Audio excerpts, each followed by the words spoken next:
in terms of format, do we open it up for questions?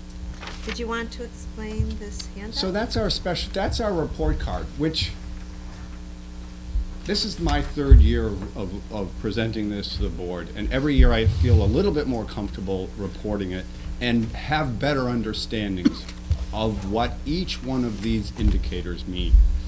What I've highlighted for you is the increased accountability that we must follow relative to students with special needs. So not only are we being graded, if you will, based on our entire population, we're also being graded on how well we're moving our children with special needs. There's that gap between those more abled kids and those children who have been identified with special ed, and the state and Portland are trying to close that gap. And that's what each one of these markers. So each one of these markers carry a weight. And when we get our final report, which you have in front of you, that weight sometimes negatively impacts our whole report card. And you'll see this, we've seen it in one particular spot this year.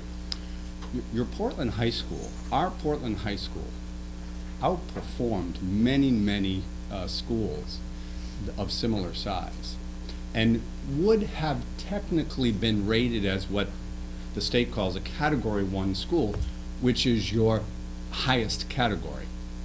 We fell off that because of the penalty, if you will, that we receive because the differential between our regular ed students and the whole population of graduating students in 2017, and then the cohort of 2015 graduates, which are given 2 extra years to reach graduation. And that cohort is just your high needs children. It's 30 or so children that are identified as special education, English language learners, or students who are receiving free and reduced lunch. So they separate that population, and they then track that population to see how well they graduate, or what's the percentage. And if the difference of a school's graduation rate is different from the state's analysis of that same population but larger numbers of kids, they identify you and actually knock you down a category. And that's what happened in Portland High School. And you'll see that on the reverse side in the little pink section. So our differential was greater than the state of Connecticut in how well we provide those services to help these kids graduate on time, or within a 6-year period of time. And that is a national method for calculating graduation rate, not just the flat 4-year rate. Many of our kids, my own included, sometimes take extra time to graduate, whether it be for medical reasons, whether it be for special education reasons, many reasons. So they try to provide both calculations for us. But the differential is the one that caused us to be knocked down a category. So again, much of our focus budget-wise and the challenges that we face budget-wise are providing those supports for these kids so that they do graduate on time, so that they're not chronically absent, because you'll see that that's a category as well. And that also feeds into our report card. Anybody who would like, and I know that I'm going to have a meeting with you, Susan, to discuss this more in detail, but anybody who would like a crash course on how to interpret this further, I'm more than willing to do that, because it is, as I've said, it's taken me about 3 years to figure this out and figure out the impact of this. But it is a very powerful, we often knock the state for what it doesn't do. It is a powerful tool for me as the district leader and for my administrative leaders to look at this information and then to set goals for the coming year. And we have already begun that process of looking at these indicators, particularly the ones in the lower half, so that we can continue to provide for all of our kids. So with that, budget-wise, do you have questions for me? Open it up to the board. Questions? Do you want to start with you, Rick? Do you have any questions? I don't have any at, well,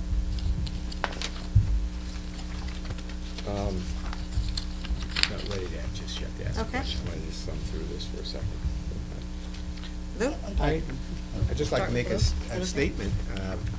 Yeah, at your presentation last week, I think it was, I was very impressed with the fact that our rank, that per pupil cost for each student in town is fairly low.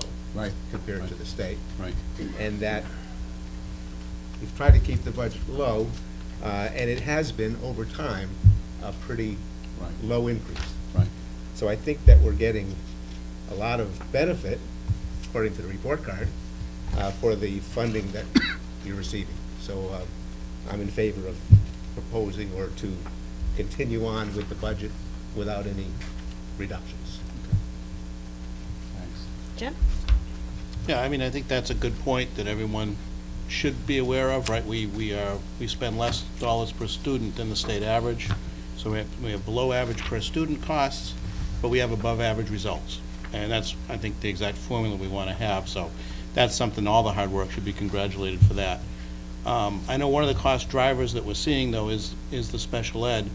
How much is, like, what are those dollars doing this year? What are we seeing with the trends in terms of the amount of people that are coming into and basically being identified as needing special needs, as well as how that's working with some of the costs, you know, sort of the cost replacement from the state, right? There's a lot of interplay there. Right. So how's that affecting our costs? So I'm going to lean on Dawn for the information relative to our students, the needs, and if you want to kick it back to me relative to the costs. So one of the things that we just found out is our identification rate is well below, identification rate of students with special needs is well below the state average. Identification prevalence rates were just posted a few weeks ago, so we're still nice and low. I don't have the number off the top of my head, but it's a couple of points below the state No, average. could you step up to the mic, please, so it's, Oh, I'm yeah, that way we can get recorded, thank you. Make it higher. I'm shorter than you. Thank you. Our identification rate for students with special needs is actually well below the state average by a couple of points. So we're in a good place that way, which tells us that our pre-referral work that we're doing through scientifically based research programs is really doing a nice job that way. Our identification rate increases throughout the year and then it flows back down, and that is really not what's driving our costs. What's driving our costs are the high needs kiddos that are requiring really specialized programming. I think we've been pretty status quo as far as the number of special ed teachers we need to support, either through co-teaching or pull-out resource room style for intervention. That has stayed pretty steady over the last couple of years, but our need for specialized programming is what's driving all of our costs right now.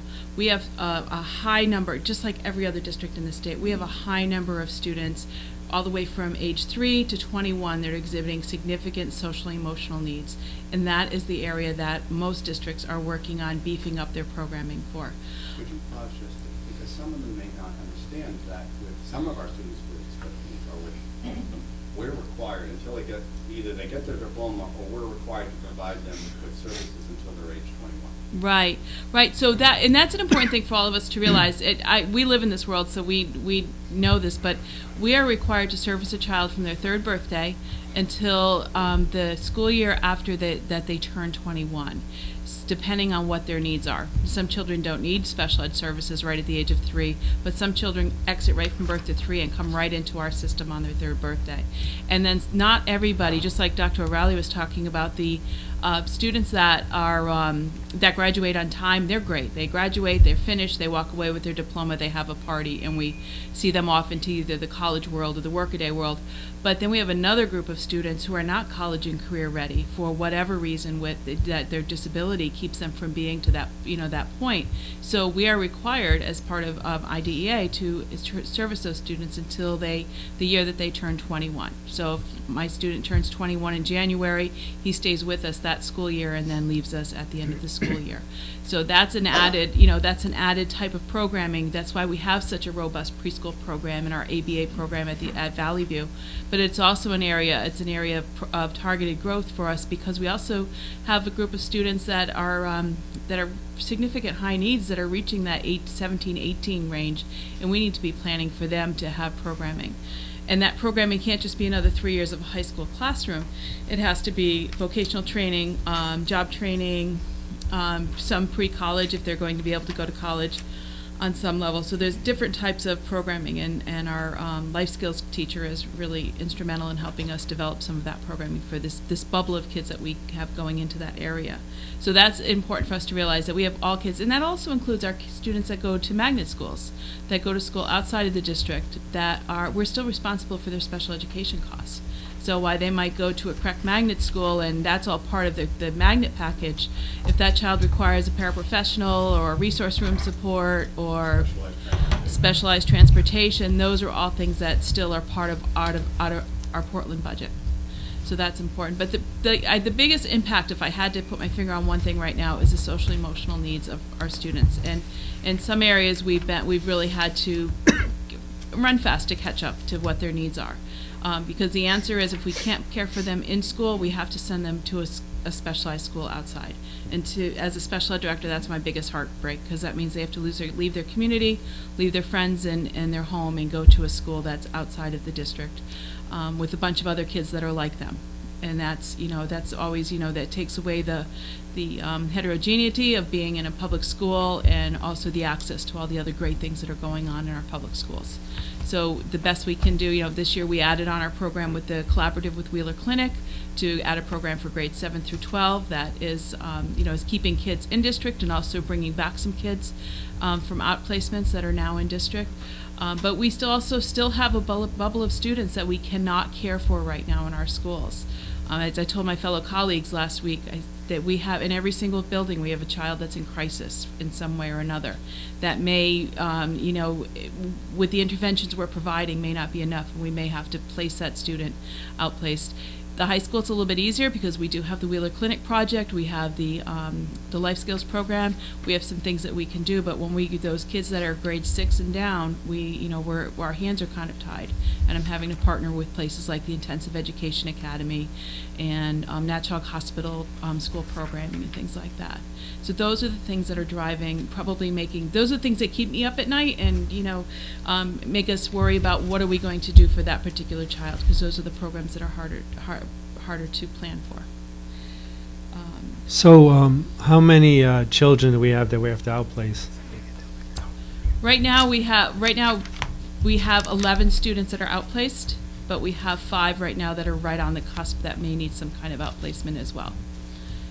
And a typical outplacement is about $100,000 a year when you include tuition, transportation, specialized services, and these are businesses. They're just like your businesses that you have in the community. If it's going to cost them an extra $20,000 to have a paraprofessional be with my student, we're going to pay for it. If it's going to cost, X number of dollars to have an occupational therapist work with them once a week, we pay for those. They pass those costs on to the district. So it's a per usage fee. You get your tuition, and then you also have all of your other services. Transportation's included. A lot of our children that are in these types of programs need year-round programming. They qualify for what we call extended school year, that summer programming, to prevent regression and slippage in their ability and attention. If I could ask also, I think budget-wise, it's like about $500,000 for outplacing the kids, the 11 kids that we have. In the long term, would it be better for us, and I apologize if you've already answered this, to have us do it in-house? Do we have the ability to create a program in-house that could do that for the same money or perhaps even less? Or do the same or better job with the same funds? So, and that's a good point. Do the same or a better job. Scott Giegerich is great for saying this about the middle school. He says, who better to educate our Portland kids than Portland teachers and Portland, administrators? And he's right, because the people that have these programs aren't better equipped at it. They just have the right resources and the right placement.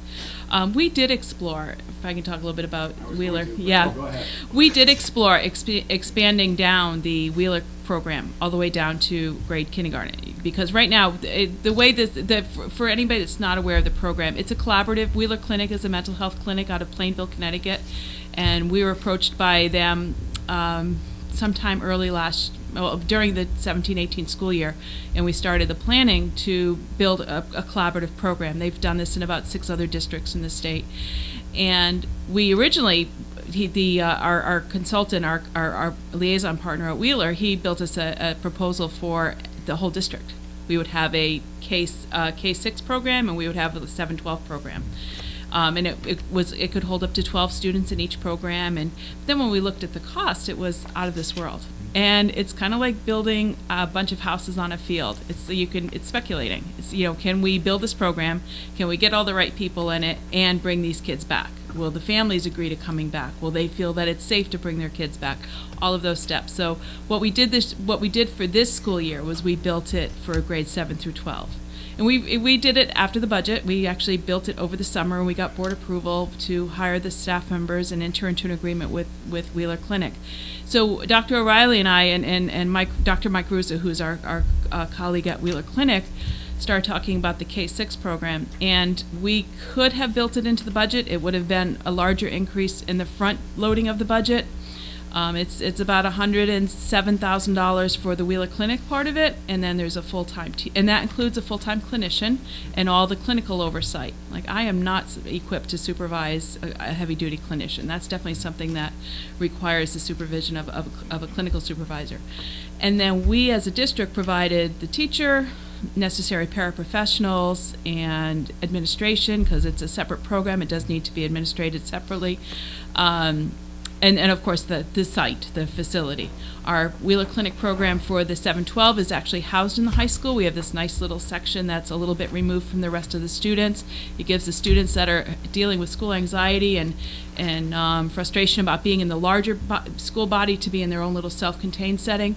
But it also gives opportunity for the kids that are able to go to their PE class or go to their their culinary arts class, opportunity to do so without having to get on a bus and go across town.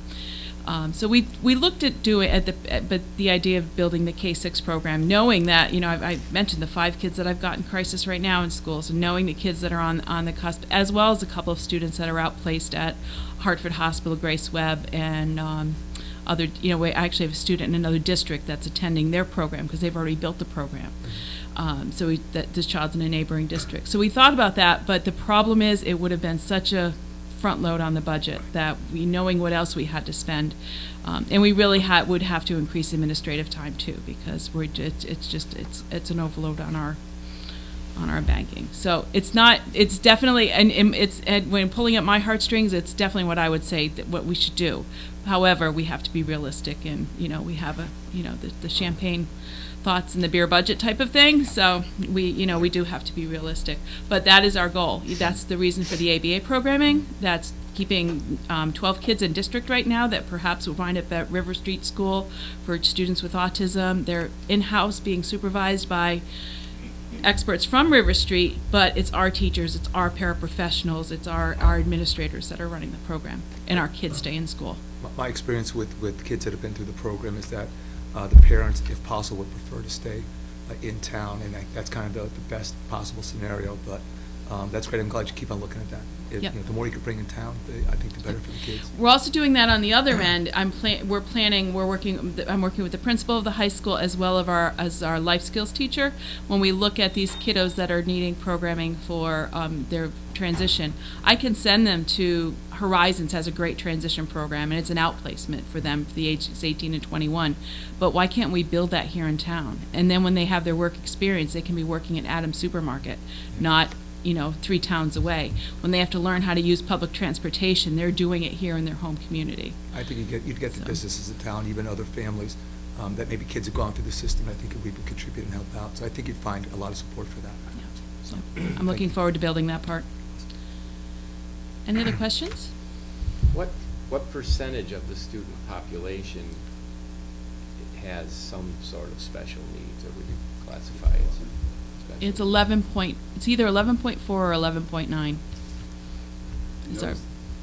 And they're varying Those are the ones degrees that of, have been determined to happen. It doesn't mean that that's the exclusive population of kids with special needs, because we know every student has some sort of different need.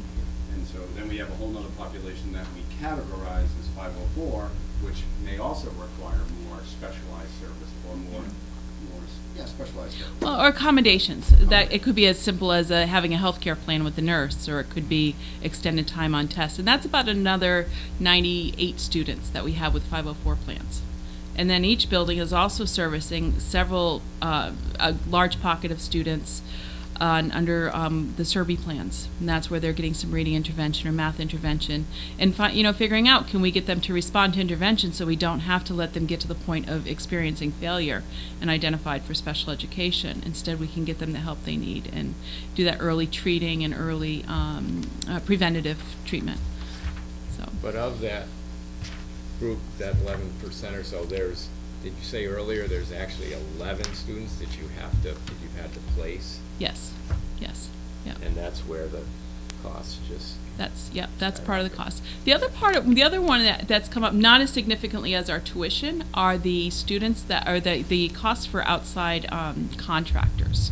And that includes things like a BCBA, a board certified behavioral analyst, to work with our students. Outside evaluation. Sometimes we can't figure out a student's needs completely, and we have to contract with a neuropsychologist or a speech pathologist that has special training in specific areas and have them do evaluations. And that, we're finding that cost has come up quite considerably this year as well. Did we answer the second half of your question, though? Relative to the cost?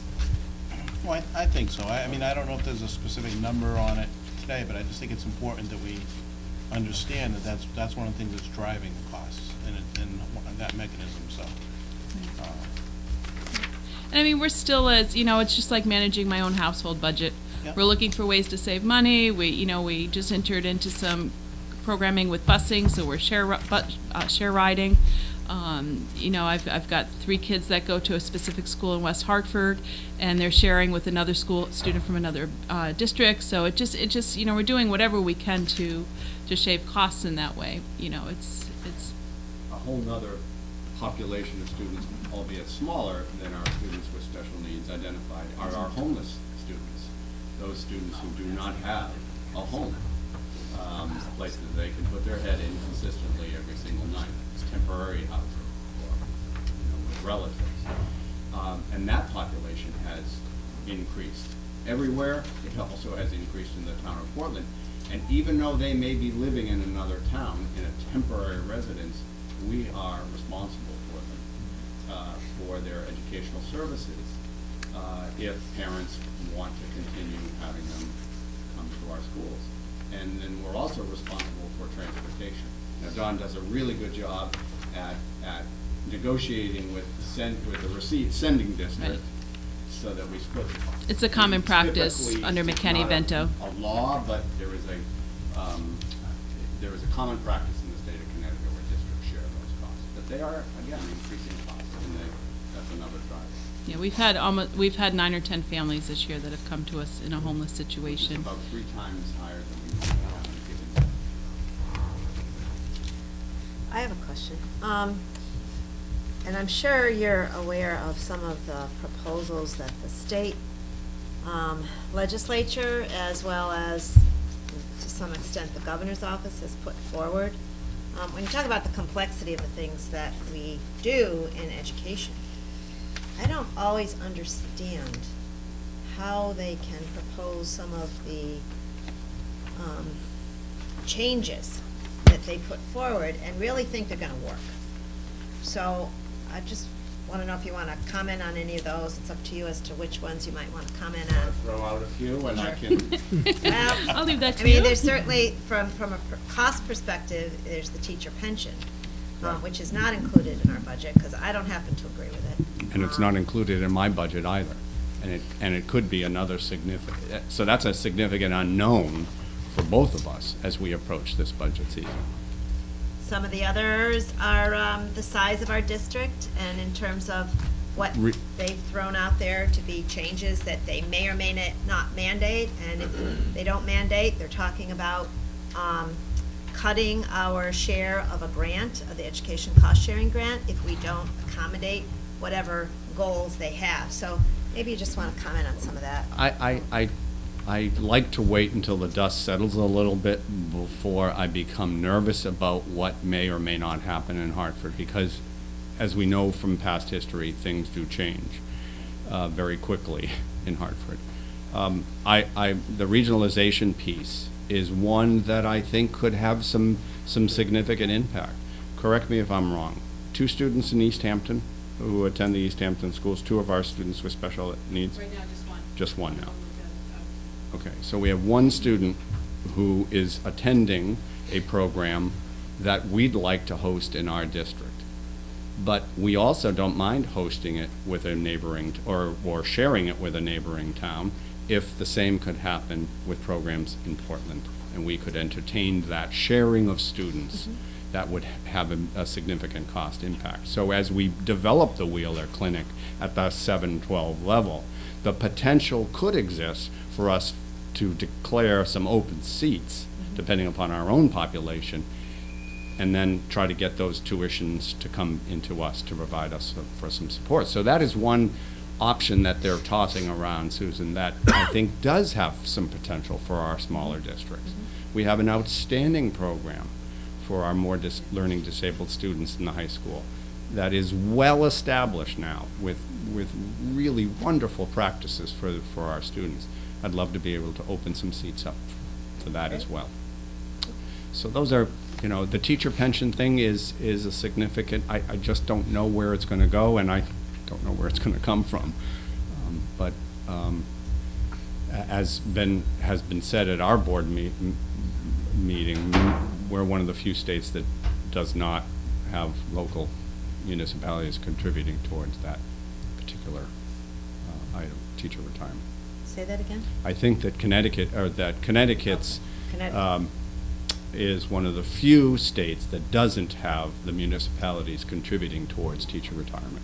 I know that it's something that has been shared at the board level. Thank you. All right. I was Jim? gonna say, one other, talking from a technology standpoint, right? Yes. Obviously, I've been a proponent for a long time, even back when I You've was on the board of the led the one-to-one. cause. What's that? You have led the cause with us. Thank you. I think it's important, and I think that some of the work that's happening, I know, from a distribution level, is required actually to help things work more efficiently and to replace older equipment. One of the questions that I have, though, in terms of getting onto a regular schedule with the replacement of the Chromebooks is, and some of the other technology, a standard practice is now to look at how you lease that and get it onto an automatic replacement schedule, onto a sort of a very programmed cost, so you don't have years where you have spending larger amounts of money and then, sort of the pig in the python, right? Where you have years Right. large amount and then small amounts. Right. Get onto a regular schedule. And I believe that when we had looked at that, when we were looking at the initial provisioning of that equipment, there was even a little bit of a cost savings on the lease side. We just had to make sure that we were careful about how we encumber money and things like that going forward for financial. My question is, we're looking at doing this technology on a regular basis. Have we looked and compared what a lease would be versus, for example, I think we're doing a 4-year rotation now on the equipment, versus, I know we were originally trying a 3-year schedule, but that's definitely more costly, and the equipment seems to handle the 4 years fine. Are we looking at seeing what the lease would be, if there's options with some of this technology that should be replaced on a regular basis? So we did explore that option, and I don't know if, Tom, you want to mention what you did looking into that? So the Gildersleeve Wheeler Trust was gracious in providing us the first year of the cycle a few years back, and it was probably somewhere in the $60,000 to $80,000 range. And the intent after that was in the operating budget or within capital, whichever way we could accomplish the task, was to set aside a set amount needed somewhere in the $60,000 range, which in theory would or would not be somewhat equivalent with like a lease program, if you would say, but in theory not do a lease program so you don't have interest costs, but to actually have a program within place that you yourself would rotate every year and buy a separate amount, so you would have a continual rotation of the Chromebooks. with budget constraints and with change in personnel that did not come to fruition, we did acquire some of this year in the capital money. We had capital funds of money that we had, $50,000 that we had been accumulating there in the capital fund, and we did make a semblance of acquisition this year. What you're seeing in this budget is what was supposed to kind of be started after the Gildersleeve Trust occurred, was that regimented payment, similar to if you were to lease.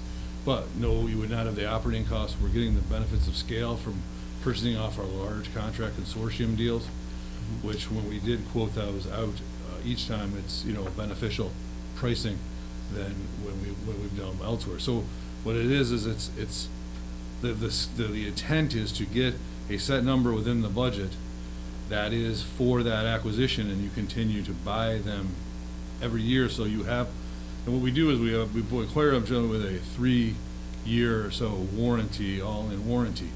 So when the children cause harm to them, they get fixed. So with the intent is that you have that rotation where you always have another warranty, and so when you buy them, you have one falling off. So that's the stream in this budget is to get that, to kind of do that catch back up, to get us kind of where we need to be, which is not a catch-up number, but it's a catch-up to get us into the flow that we didn't do before. We were able to kind of do a little bit of a catch-up with the capital monies that we had, and we've made those purchases with the board this year and got those into place, and now we need to continue that. That's one of the items, and then the other main component is the access points within the different districts, and there is some other funding that the state does provide, or the utilities provide. E-rate, right? That's Right, yeah. that they get, and then some of that has to come through on the town side and then through the capital side. So, that's where that's a larger number of the technology. That's, what's that, roughly about 150,000 or so for that one. Yeah, 170 of that project. So that's the bigger scale, is your access points, and then getting into the flow stuff. One of the things that the board asked us to do this year was to identify a replacement cycle for both the hardware, but then also for all the other technology. And so the board has seen that plan now that the Director of Curriculum, Instruction, and Technology has created. And so I think, he refers to, we're getting back into the swing of things here, and I think as we move forward, it is pretty well laid out on what our technology needs will be on a more rotational cycle. Although with some of the other equipment, we wait until they fail, we wait until they die, and then we replace them. So it's always a little bit hard, but we certainly have a very good inventory now and a good understanding about what we have to do on a regular basis. So it's not one big request to the town. Yeah, no, and I'm actually happy with that. I'm happy that we're gonna have the regimented approach. I just wanted to make sure that whether it's a lease, right, and you have a sort of Yeah. a regimented approach with the lease in place, or it's our own self-discipline to have that regimented approach. I wanted to make sure if one was cheaper than the other, we're sort of following that. That we're being cost efficient even in following those models. If it's more cost efficient for us to sort of regulate ourselves, and it gives us more flexibility, I'm fine. I just want to make sure that that's the part of the calculus. Right. Thank you. Thank you. Other questions? Did you have one? I'm kind of new to this budget. What did I see purchase services show up in the budget? Right. What are some examples of that? So we talked And about this one of- because some we of try them to are anticipate. awful lot, so- We try to anticipate your questions. So when we did, a couple of things that have increased. The Board of Ed has asked us to take the substitute teacher line out of the personnel and move it into the purchase services, because as you may know, we have a service that now provides us for our substitutes. So that's number one, Rick, which is a significant piece of that, probably the largest piece of that. Second thing that we've changed this year in this particular budget is there were some ADP payroll adjustments, and so we had to bring up our portion of that and take our fair share And then the third thing is the superintendent search, is now a $10,000 line item in this particular line.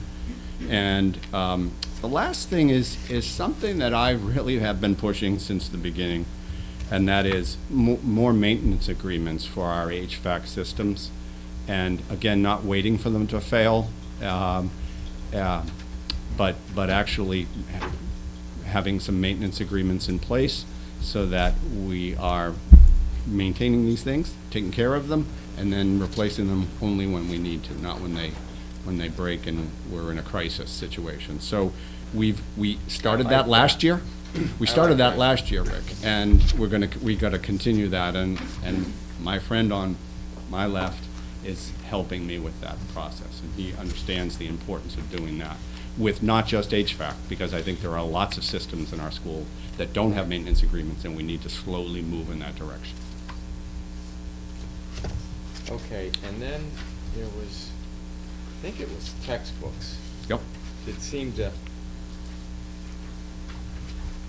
jump up and be higher than all the other years. So it's a great observation. You're absolutely accurate in that this year it's different. Of course, last year was a budget challenge year, and we tried to bridge the gap and knew that this would, so people say, well, what happened from the zero budget to this year? This is one of those items that we couldn't hold back any longer. And our student reps happened to do a very good job of convincing the Board of Ed that our textbooks were really in need. We have two Portland High School students who are actually attending every meeting. And so when we were talking about the budget, they really strongly suggested, even though we were already in process, but they strongly supported it. So we're replacing French, replacing civics, marketing, and economics. And those are just the textbooks. There are other books that are considered sometimes textbooks depending on their usage. We don't buy Basil readers. Probably all of you remember those Basil readers, Dick and Jane. Well, we don't buy those anymore, but we buy a lot of smaller books for students to help them learn to read that are leveled. And so that technically, the purchasing of those books would be considered textbooks as well. Okay, thank you. You're welcome. One other one, just for, not that it's gone up so much, but I'm just curious, like, what are your dues and fees? What are some examples? You've hit 3 of the 7 things that I predicted, so you're really I'm good. glad I'm not disappointing. So, you want to take that one? Yes, Stephanie. So, if you look from the budget, Stephanie, for the mic, please. Come on up. Here's your email.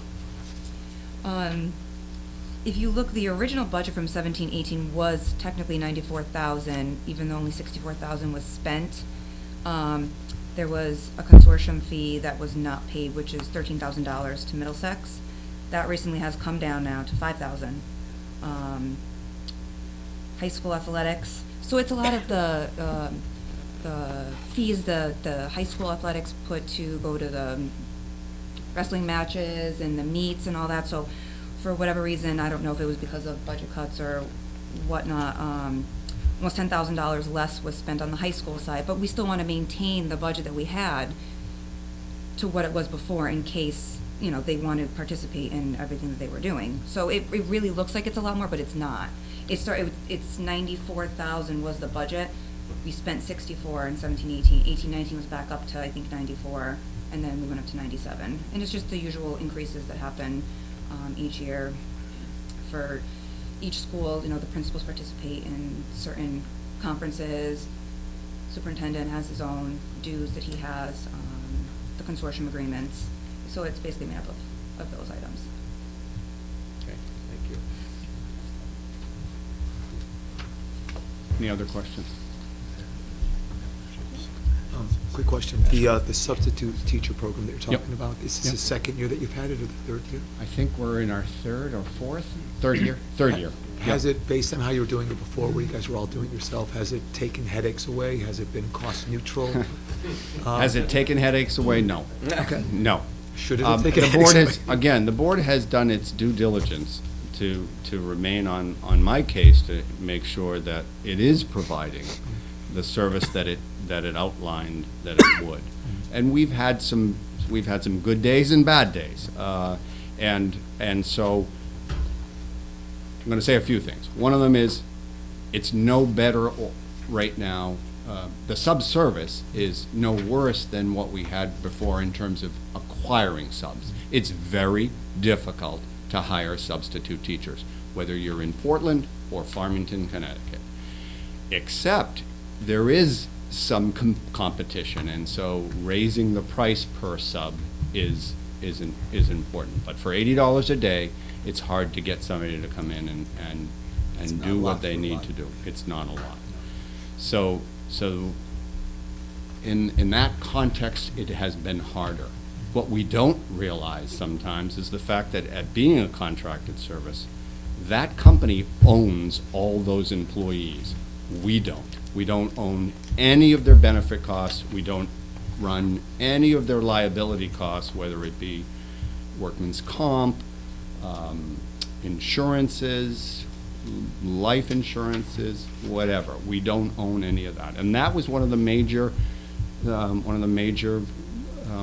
reasons for us making that transition.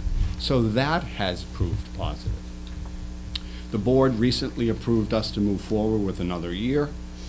The company agreed to lower its cost markup a couple of percentage points so that we could increase the sub rate without dramatically increasing this particular line. So we're going to increase our substitutes pay rate from $80 to $90, but lower the percentage of markup that we pay to the company. And they're working with us to do that. And that's, I think, could be very powerful for us. Perfect. And I just have one simple one. I haven't said this word in 2 years, but is Common Core still being implemented, and what's the status of it? I'm just curious. Common Core will continue to be implemented, although we may call it different things. It certainly is a driver for our English language arts and our math. But we forget that we're doing Common Core because we're doing so many wonderful student-directed programmings, particularly at the elementary schools, and then moving into the high schools. So, yes, we're following the Common Core. Thank you very much. Appreciate it. I do have one comment. I will give a comment. It was good when you attended the budget hearing the other day and you gave us all the statistics. I've been working hard and trying to make sure that I have a quick reference sheet so that I could understand all of the statistics for the town in general. So I've kind of been collecting from all the different departments. And I could see, and I appreciate, and I've thought all along that our program was an excellent program. So, you know, your numbers seem to hold up to that fact. I guess from a standpoint of the budget, some of the comments are made, I feel comfortable with the budget as well. I mean, I trust our colleagues on the Board of Ed to have done their due diligence to try to look at what the budget, reasonable look at the budget and what could be done. I realize that the biggest challenge is what comes with the special needs students. I mean, we've obviously been talking about that for a number of years now, and it's just getting to be a larger number. It's not, and you're obviously coming up with strategies that are trying to address it and try to reduce the cost, so that's great. It's very difficult. It's obviously something that hits every town, and it sounds like you're trying to do your best job to really reel in the cost, so I appreciate that. Thank you. Don spoke about the decision, which was a really hard decision for me to make relative to our students in a Wheeler program at the elementary level. Now, she also mentioned the increase in the numbers of students that have recently been identified with social, emotional, behavioral challenges. And I know well that she's accurate there because I hear about them from our principals repeatedly. There may be a point where we can look at the cost of sending those out and the cost of what it would be to establish a program in-house, that we would consider that. But right now, we could not consider that.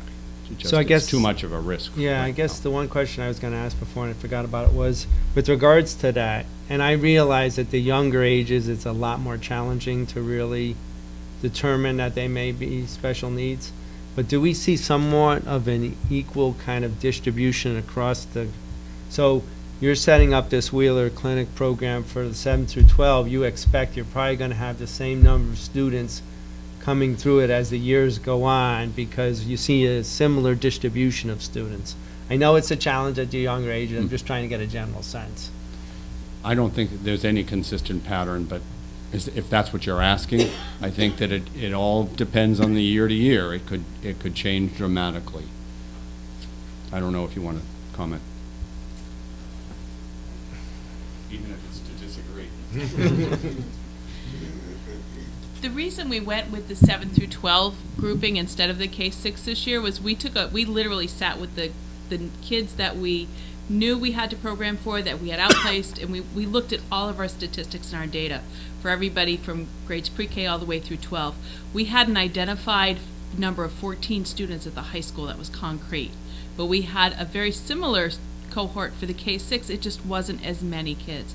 It was more like 8. That's why we went with the 7-12, but there's definitely, it's every step of the way. The needs change. You know, a dysregulated 5-year-old looks a lot different than a suicidal or a depressed 17-year-old that won't go to school. Their needs are really diverse, but there is a good distribution across all grade levels to require programming.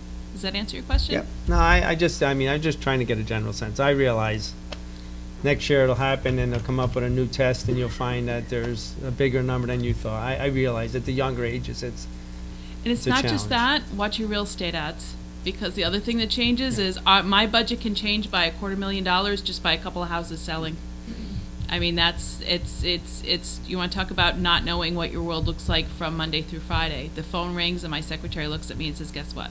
We have 2 more students coming in. Or we have a student that was costing $150,000 a year and is moving out, going to another town. So we have, talk about ups and downs. There's times we're sitting high on the wave, and then there's other days we can't see for the water line. And the times that we're sitting high on the wave are not very long. Well, we're realistic. We've been around long enough to know, okay, we're going to get back down in that trough pretty soon. Okay, does that answer? Yep, Good? thanks. Before you sit down, any comments you might make, Dawn, in terms of the preschool program as well as the full-day kindergarten? I mean, we've made some changes at Valley View School in the time that I've been for Selectmen, and we strived for some of those changes. And I wondered if you could just comment on maybe some of the effects and how it's going. Early intervention is so important. I mean, that's what I live and breathe. So the idea of we have students that are either coming through birth to 3 or are in nursery school or preschool programs that aren't successful, or they go to their pediatrician and their pediatrician calls up Jessica at Valley View and says, oh my gosh, you've got to screen this child. So we are really reaching so deeply into the community to make sure we're getting as many kids as possible. Part of the downfall is the partial day, is the half day. We were told last year that we do qualify for school readiness funding at this point. However, that was the nice part. The downfall was they didn't have any additional fundings to add any districts. But that is something that we are exploring. If they're able to release more funds, we are one of those districts that now qualifies, which would open up a whole host of other supports that we can give. To be a school readiness district would mean we would get large amounts of funding for seats in special ed programming. There's also funding for programs such as our preschool or other community-based preschools to become NIAC accredited, and all the funding comes out of that same grant. So that's We're not right now. we're not, no. Is there any But- program in Portland? NIAC accredited? No, that's No, NIASC. preschool. That's NIASC. NIAC is a little people's version of NIASC. So, yeah. So we're, I don't know, I don't think any of the preschools are, any of the daycare centers, but I'm not positive on that. But that's another avenue. The other thing I didn't mention earlier, you shouldn't have asked me back to the microphone, I'm sorry. Our special ed funding, while immense and becomes really, problematic when we think about how do we, weather these storms when it becomes intense, we also have other funding sources that do come about that are, we get excess cost reimbursement. So there's a sizable amount for our kids that are really expensive. We get, we have to meet a certain threshold. It's about $69,000 per student, and then anything above that, we qualify for reimbursement from the state. Is it only a percentage It's about 70%. of that? Or Yeah, I estimated at 70%. Sometimes it comes in between 70 and 75%. I don't. And that's above the 4.5 times. Right, exactly. So the 4.5 time threshold is about $70,000. I think it's 69,000 this year. Then anything above that, we qualify for reimbursement. So that's one area. We also have a sizable IDEA grant that supports our, our special ed funding as well. And then we also apply for Medicare reimbursement for all Medicare eligible services like nursing, physical therapy, occupational therapy, and like that. So, we're like little hound dogs there. Any funding source that can come up. I was so excited last year when School Readiness sent us a letter and said you qualify. I was like, oh my gosh, this is great. But then, of course, we opened up the second half of the letter and said, however, there's no funding available right now. But those are, we're always on the lookout for those extra funding sources. Yeah, psych, exactly. Thank you. Thank you. Thanks, Don. Thank you. Any other questions? Rick? This one's kind of minor, but just curious. What Probably one happened with that- your dental insurance provider? Well, we're self-funded. Okay. And we really felt, under Tom's guidance, that we needed to boost our funding for that. And that's what's driving it.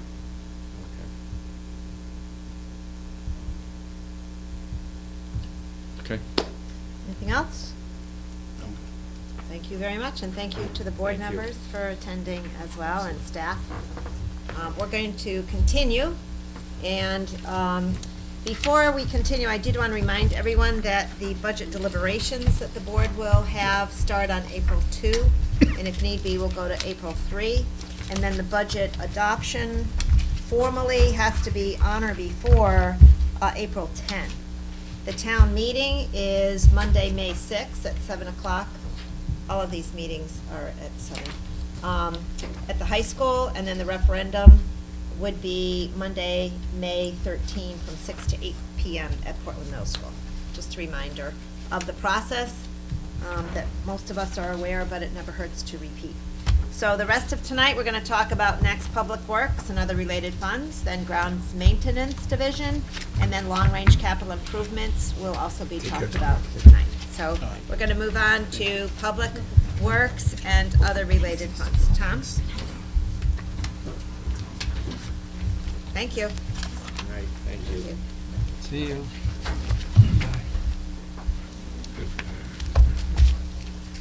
So the only thing differently that we'll just do while Philip is here, we'll just start with capital. We'll start with capital and then work our way back, just so that he can be here for the discussion. So Is the on board page okay with that? 130, Okay. I'm Yeah, okay. okay. Let's know what page you're on. so we follow along. 135, What page? 135? yeah.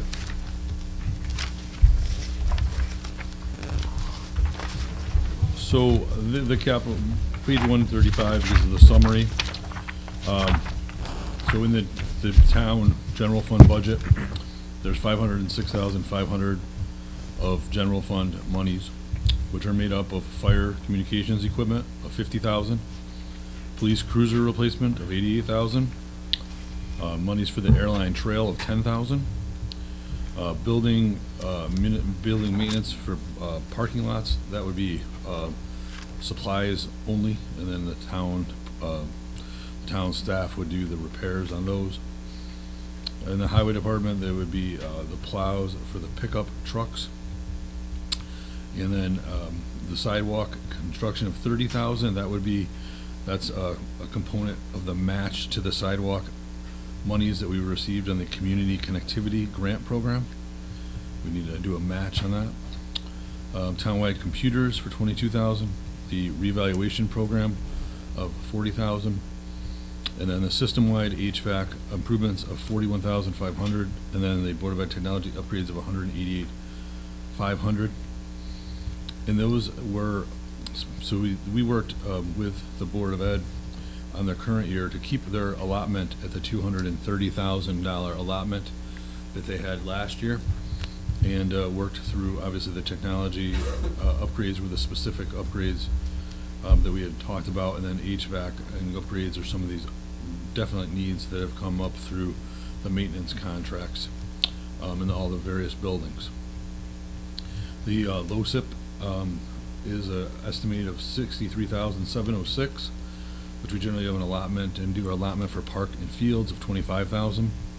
And then 38,706 for municipal parking lots. We're trying to get Fire Company 1 redone and some other lots. The water and sewer budgets, we utilized the same 125,000 and allocated those out accordingly for water.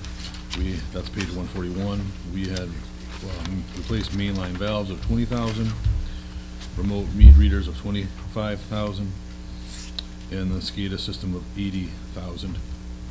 And then for the sewer plant, we had another 125,000. We had pump station improvements of 55,000, pump replacements of 40,000, variable frequency drives of 20,000, and manhole improvements to increase the sewer manholes of 10,000. The Capital Commission has had a handout there that you'll have, and when Mike Aguilotti's available, I'm sure he'll talk on that.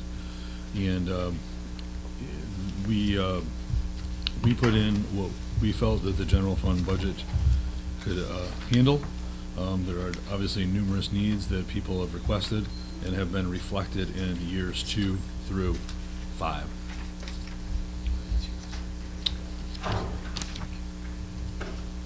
Any questions on the Board of Education matters, which would be the HVAC upgrades and the technology upgrades? Any questions on that for Philip or Carl? Well, I don't have not so much that, but is there, maybe I should ask this of you earlier, are there other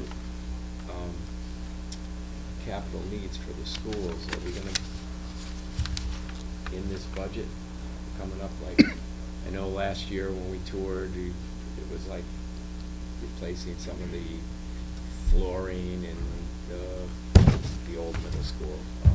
On Main Street, the windows in the back, and Well, the board has, Rick, identified a comprehensive list, and as he said, we're responsibly trying to provide you with a responsible budget, so many of those things have been pushed on to the year 2 through 5 cycle. And, one of the things we did this year is identify, with nothing greater than a wish, that thought maybe in a 3 to 5 year period of time, there might be a bonding issue that would allow us to get at some of the bigger issues, like the issues that remain at Gildersleeve. But no, we haven't identified that flooring project. Is one of them at Brownstone. There's another one at Valley View. They're not included. thank you. You know what, I'll ask one, I'm sorry. Last year, we did do some repair work, for example, on the track and some of the outdoor facilities. I see that's in that category that would be looking at the bond to do something longer term. But do we know how the track looks this year? Is there gonna be any, coming out of this winter, is there gonna be any need to do any work on the track this year, or are we pretty good until we get a longer term solution?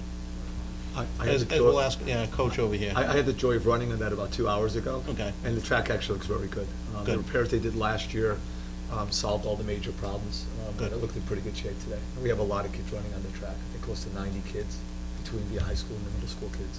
So Outstanding. they'll either run it great and then tear it up. But no, it looks fine. No, excellent, thank you. I was just curious how it was holding up. Thank you. Do you corroborate that? Yeah. Carol? I went out and looked at it the other day, and I noticed in like the 3rd turn, 4th turn area, we've got a lot of cracking up there. I think we're okay this year. I wasn't able to go around and literally pull pieces up like we were last year. I think that has held up very well, and I don't project that we could make, if we did a bond in 3 or 4 years, I'm not sure that that project would make it that far. I want to be frankly honest with you. That track will make it that far.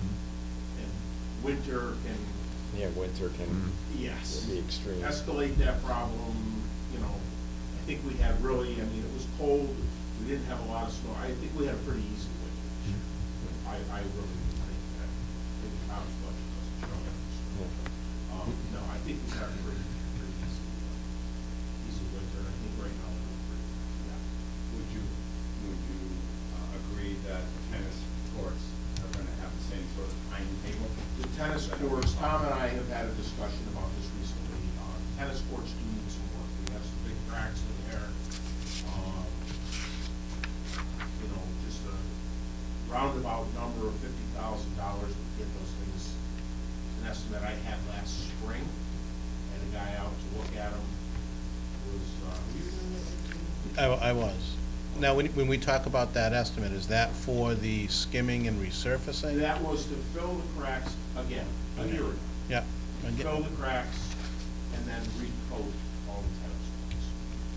What I would like to do moving forward is get it done, and then every year, every couple years, try to get on these things with less money. Maybe throw $10,000 at them, go out there and have a company come in and crack fill, and then maybe the following year that we coat 2 of the 6 courts. And just keep working so we don't get into this big number. I mean, they've been in there since about 2004. They really haven't had a lot of money spent on it. So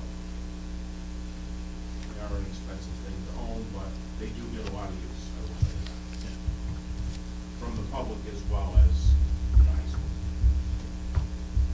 No, they're beautiful courts, and the track is just wonderful, really nicely. No, thank you.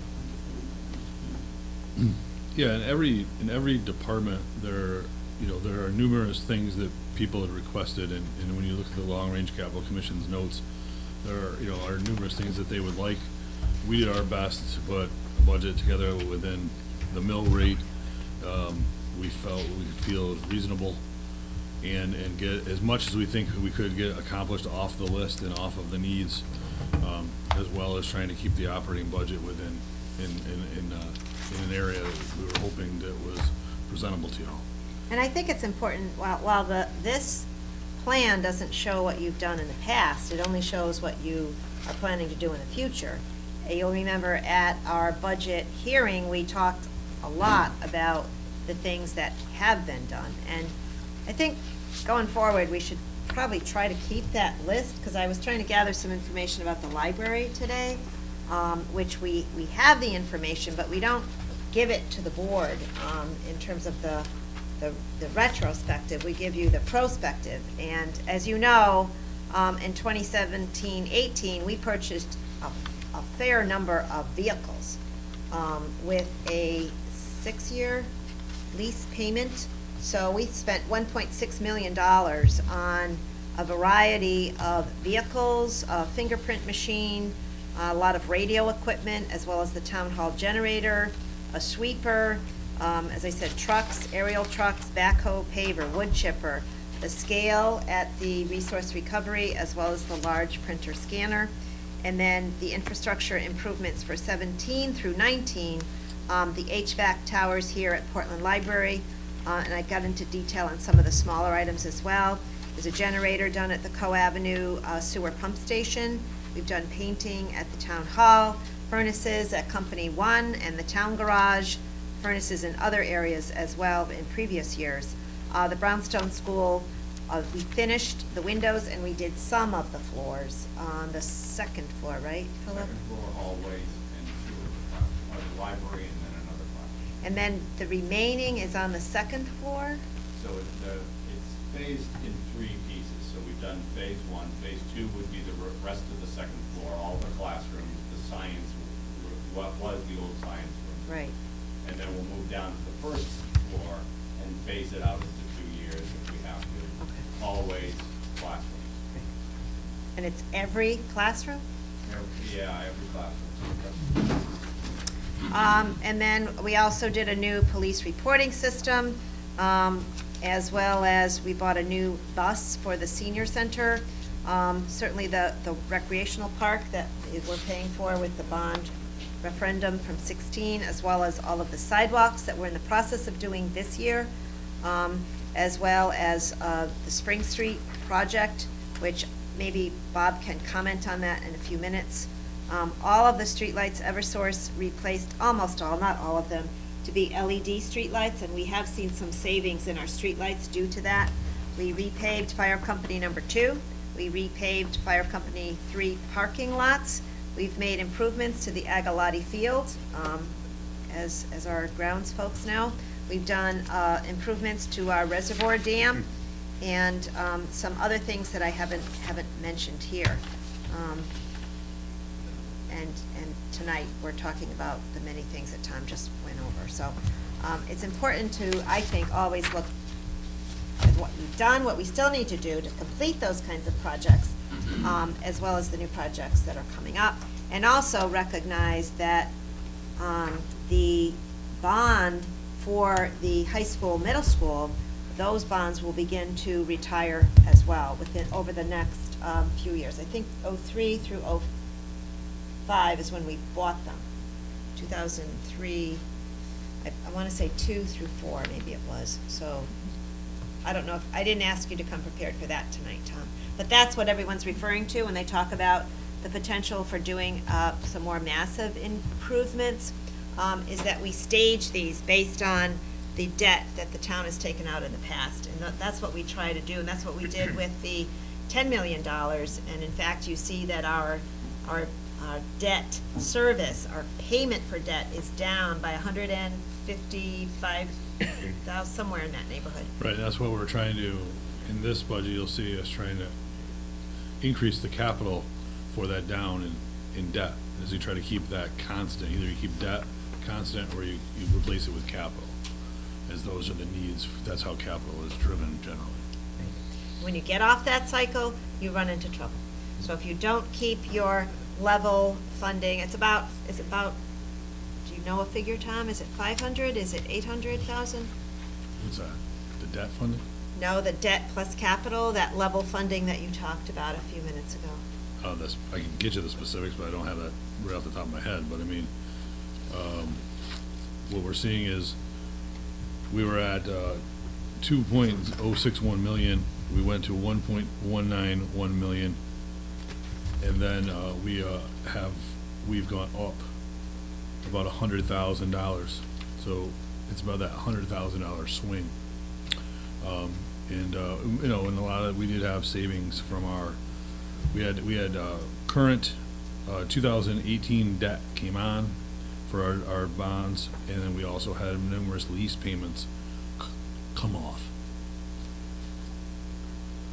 One of the other things that's instrumental with maintenance and long-term and repairs is, a lot of times when we come into May, the Board of Ed will come in May to ask for the transfer, if funds are available within their operating fund, to the building maintenance fund. And they're very, the Board of Ed does a very good job of, taking those funds when they are allowed to be transferred and getting a lot of bang for the buck, and really getting a lot of projects completed and work done. And we try to work together as a team to help get that accomplished. Any questions on that aspect of funding for capital and infrastructure? Which is bonds, it's maintenance fund, as well as the capital annual fund. Any other questions on Board of Education or comments? Philip, anything further? Or Carl, anything further? I had a question, possibility maybe. I know that we had talked about improving some of those capital improvements with the floors at the Brownstone Intermediate. Let's say, and this wouldn't be in the budget, but it's maybe a way of taking care of those concerns, and maybe it'll help to bypass or speed up the process. This budget, which is this year's budget, let's say there is a surplus in the Board of Education budget. Could those dollars be used for that project, or could they be used to pre-purchase for next year? So what we do when every May, the Board of Ed usually comes with a request for the building maintenance fund to move as much money as, generally it's somewhere about $100,000 request, if they have that, which this year is gonna be very tight, and highly unlikely to have that much money, but if they were to do that, they request it, and then as we go through the year-end closeout process, if there are those funds available, the money gets transferred into the, to Fund 11, as approved by you all. So we'll move in what we can. Last year was some number under, under 75,000. We moved in, and then those then things could get expended later on those. So that's the intent of trying to get that approval process from everyone, up to an amount of money. Yeah, and if there is ever a year where there's somehow a larger sum, yeah, we would ask probably for a larger transfer, with all those projects known to be on the list. But some of the things are a little bit tricky because some of them aren't necessarily building maintenance. So then we have to figure out ways. That's why there's other things that we come back to you and request, different capital items or capital approval, either via supplemental appropriation, via this budget, for other items that we can't just put into the building maintenance fund. Okay. Thank you, Tom. So I'm There's gonna move- nothing else on Board of Ed capital. I think we should talk about other items. Sure. Tom? Do- So thank you very much, Philip. It's good to see you. do you I wanna have a move back? comment about capital. Are we switching to Board of Ed non-capital or to other capital? So, I know we talked about, because I was at the discussions, long-range capital discussions about putting computers on the trucks to monitor the amount of salt that's being distributed. And I know it was noted in the long-range capital report that would allow for 35% savings in salt. So I guess my question is, I'm trying to understand, for the investment, what would be the savings over time, where we potentially, recoup our costs for putting those computers on? What's 35% of savings in salt amount to? Do we have a sense of a general number? Yeah, so.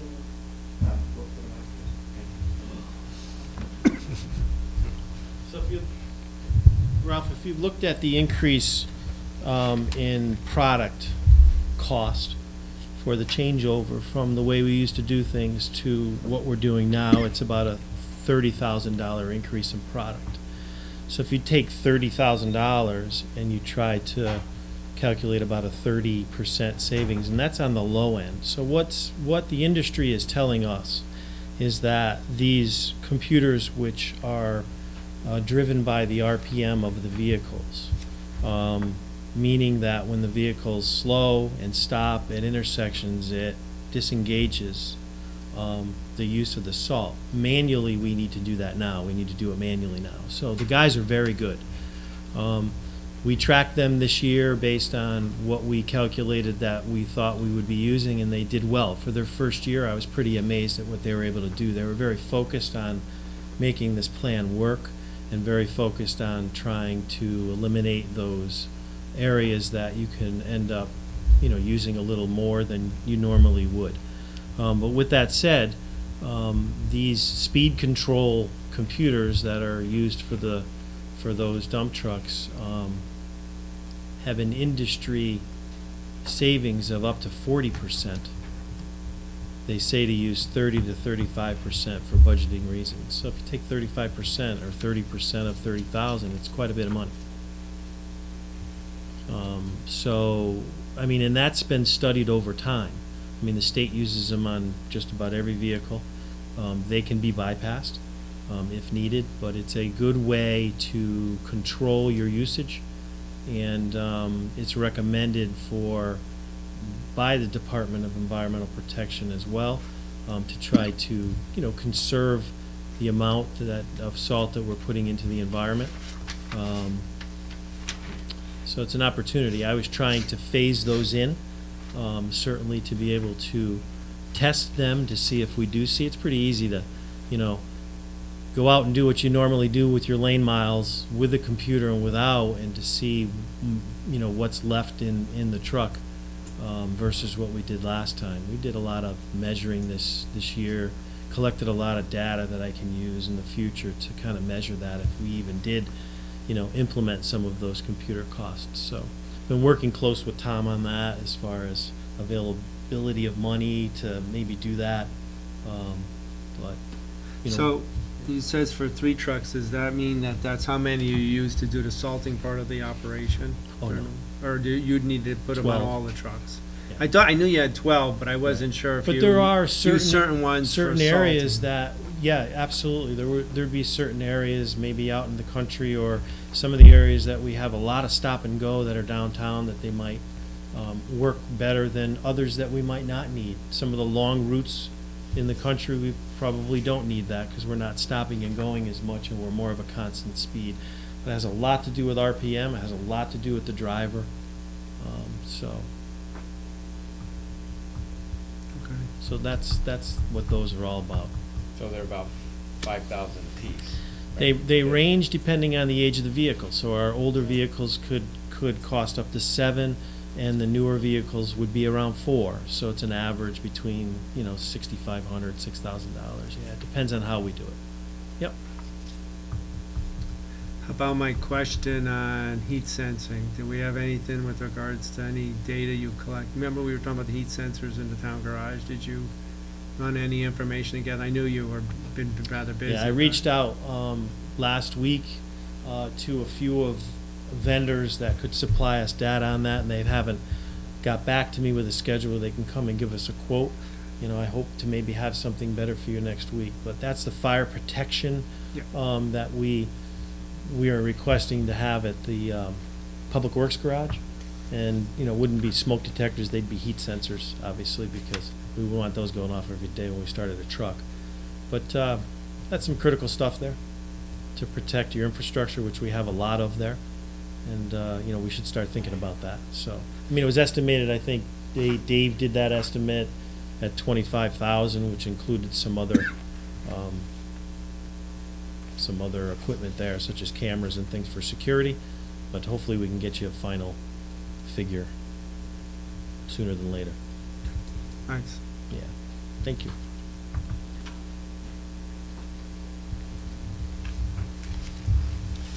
Any other questions for Bob in terms of Public Works?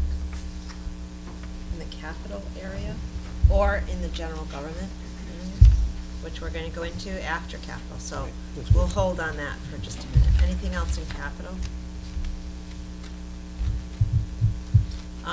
I did get a question in terms of things that happened this week, in particular at the library, and I shared with you during the weekend and the early part of this week, we had a problem with the toilets. And that happened late last week, where it's been somewhat of a recurrent situation with the sewer pipe. And Bob, I don't know if you want to comment on that a little bit? Fortunately. And while we're talking about that, we'll talk about the fact that a motor went on the furnace on, I think it was it late Thursday, early Friday, Jan? Friday, Saturday. It was Saturday. Yeah, so needing to hook to the Wi-Fi on the aircraft I was on. Yeah, we had another sewer issue related to the building, and it's not a toilet issue per se, it's the sewer line. And if you're familiar with the bathrooms, they're on this side of the facility. Well, the street is on that side of the building. So it's a very long sewer line. And we've had 3 issues since I started, and we've been trying to maintain that line as we go. But this particular issue seemed to create a problem. It backed up actually into the sink drains. So, we get backflow based on pressure, and it ended up backing up into that line, which is a pretty big line. All the sinks come into one line as we've been studying the prints, and then they come over to the distribution line, which runs down and hooks to the street on Freestone Avenue, so the main line. So usually we're able to clean it.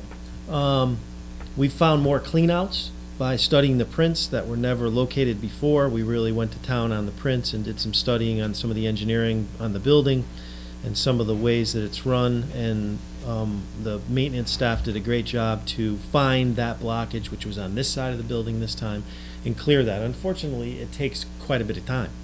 And you certainly can't occupy the library when you're doing that type of work. The guys don't even want it. But we were able to find that. So what we're going to do is we're going to try to look for some alternatives, I think, when we do the renovation, to maybe add some additional cleanouts to make it easier for us to get to a lot faster. We're going to try to perform additional maintenance when Jan is not open, to be able to just go through and clean those pipes more readily, which normally you don't have to do, but it looks like we're going to have to do here. And there is a concern for the last time the pipe was cambered, which I'm going to probably do again. There's a dip in the line between the building and the road, and we're not sure if it was a collapse or if that's the way it was done, but that seems to be an area of concern that we've had issues with before, so we'll address that. But unfortunately, I look at volume of water as well to make the distance, and I'm not quite sure. Maybe, we're using efficient toilets that were changed years ago that was on Susan's list, and I'm not Right. sure if those are low water usage. I need to investigate that, because if they are, they might not be helping the situation, they might be hurting the situation. Because the farther you go, the more water you want in your line. Is the dip underneath the building, or is it outside the I building? believe it's partially under and outside, yeah. So that's another thing. There's been footage that's been measured there, and it wasn't they weren't quite sure if it was accurate enough to do that based on the camera whip, and that's the way to measure it. So we're going to look at some prints and going to study that. So the sewer department as well, our chief operator down there and his staff helped as well with this, and they used their machine as well as other facilities they had to help with this week too. So, yeah, so unfortunately, Jan, seems to be a problem. I'm glad you said you would do that extra run when we're not here. Right, when you're off. So we're going to try to maintain them much more often to try to stop that from happening. The heating issue is just one of those fluky issues, just one thing after another. That was actually a fan motor, which is a very small motor for the heat exchanger, that failed. It kind of fused. So I did some study today on that, and the usage of the fan motors that are used here to control our heat exchanges are about 4 times the normal. And that is directly related to controlling the humidity in this building. So those fan motors, which produce heat, they run the heat exchanger, runs in the summer, because we use not only AC but heat to control our moisture in the building. Another thing that we're closely studying as part of this renovation that we plan to do here at the library is the moisture in the floor. We're currently testing that now, and we're going to try to resolve some of that. Our consultants years ago, and I found some notes in the past that they feel we have a pretty good moisture situation coming from the floor here, which is exacerbating the issue with that control. So if we can seal the floor before we put new carpet on it, that might help us with our energy costs relating to heating and air conditioning at the same time to create moisture, or at least the humidity for the books. So we're on it. There's a lot going on. So we hope that we can work on both of those issues to make it better. And I did share with the selectmen some of the things, because Margot Chapman had asked us to talk about these matters in light of the fact that the library board is contributing about $130,000 from the endowment. Wow. We have moisture mitigation. No, right now, it's 130. That has been agreed to by the board, right, Laura? Yeah. Okay, but 108, Janet, from the grant. Right. So it's about a $240,000 project that is being contemplated. However, I will tell you that some of the estimates that have come in exceed that amount. Now, some of that is in terms of the reserve amounts, the contingency amounts, some is being generous in the amount, so we're not clear yet as to what those dollars are going to end up being. The moisture test, once we know that, it could be, again, this is a high estimate, we hope it's a high estimate, about $30,000 to seal the floor. And that we did not anticipate. But I think to the selectmen, that's something that we should definitely have a very good and long, hard look at, because that could mean improvements to the way our dehumidification occurs, as well as just the comfort of the building, as well as many other factors associated with the maintenance of this building. So that is to come. We don't know the answers to that yet. Some of the other work will involve additional carpeting in some of the areas of the building with this project. The project also would include the redesign, perhaps, of the major and main desk as you enter the building, as well as furniture. And what else? Energy efficient doors that will replace these older sliding glass doors. They will be sliding glass, but they will be more coordinated.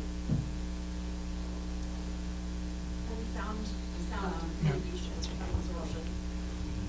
Is the lighting going to be improved too? Yes.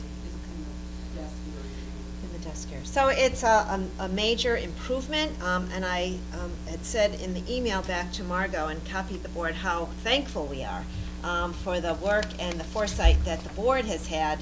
They have a very good endowment. It can always be better, but it's a very healthy endowment, and from that endowment, they are able to contribute the $130,000 toward this project. So very good, and thank you very much. I think it's really outstanding. In addition, I highlighted for the selectmen, and I'll just briefly go over it. In 2017-18, we did put new library air conditioning condensers for the building. That was a little over $70,000. In 2017, we did improve the sidewalks that go from the parking area to the playscape. That area was improved, and I know Carl was part of that. In 2015, we did upgrade the men and women's restrooms, and we got new countertops and toilet partitions, ADA, and that was an ADA, Americans with Disabilities Act accommodation for the toilets, as well as new accessories, painting of the walls, and new lighting. In 2014, we repaved this parking lot outside. In 2013, we did install the high-efficiency natural gas furnace, and we were checking on this furnace motor. I didn't have any details on the type of motor that it was when I put this email together, but we are looking at that because it was in fiscal year 14, so it's within the last few years, and we'll take a look at whether there's any warranty available for us. In 2011, the library roof was replaced for $249,000, and in 2011, we redid the entire entrance, which was the sidewalks, the walkways, and the masonry repairs for $72,000. In 2010, we did have an energy conservation project that included the controls on this building. And I will say that some of your utility bills are better, I think, for the library. Tom, can you concur on that?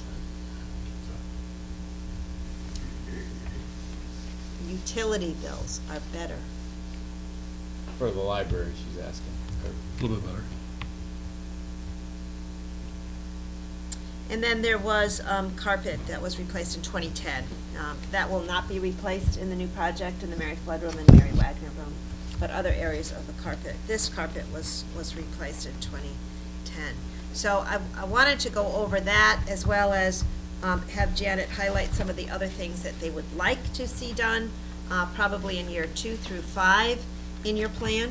So if you wanted to highlight some of those, Janet or Laurel.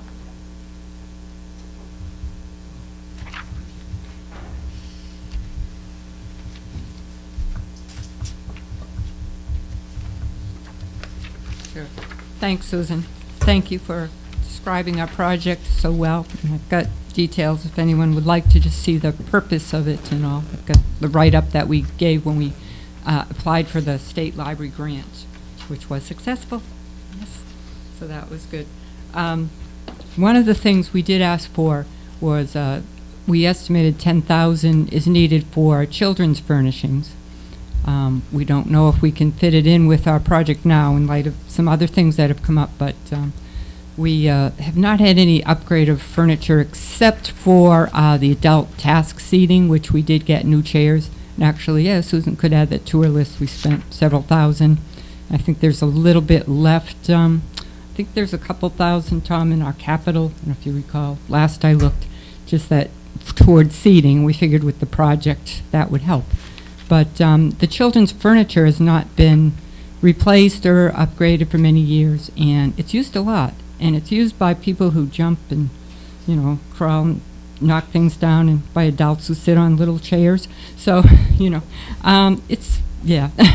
We have story times on the small tables in the Wagner room with lots of chairs in there. They get moved around a lot, and they've been there. They were good quality. They've lasted a lot of years, but I had estimated about up to 10,000 possibly to replace them. There may be some good discounts or something that we can get in some value of, if we put this in with our purchase of furniture for the grant, perhaps we could get some real good value. So I hope that maybe some of that could be considered for capital. And the Capital Commission did think that that was a good idea, pretty fair. We did also talk about security cameras, which would be a really good idea.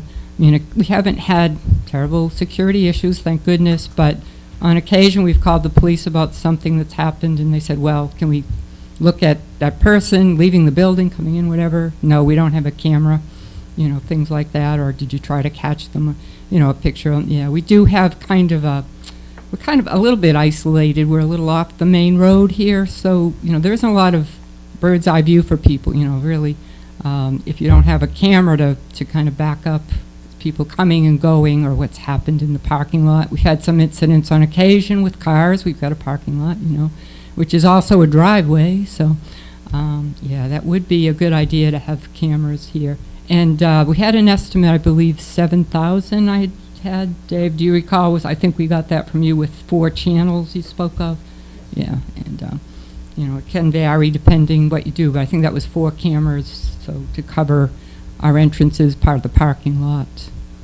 Perhaps to have 1 indoors, but I think more importantly, I think, you know, could have the opinion of, you know, the police and all, but I think that was the idea that we had.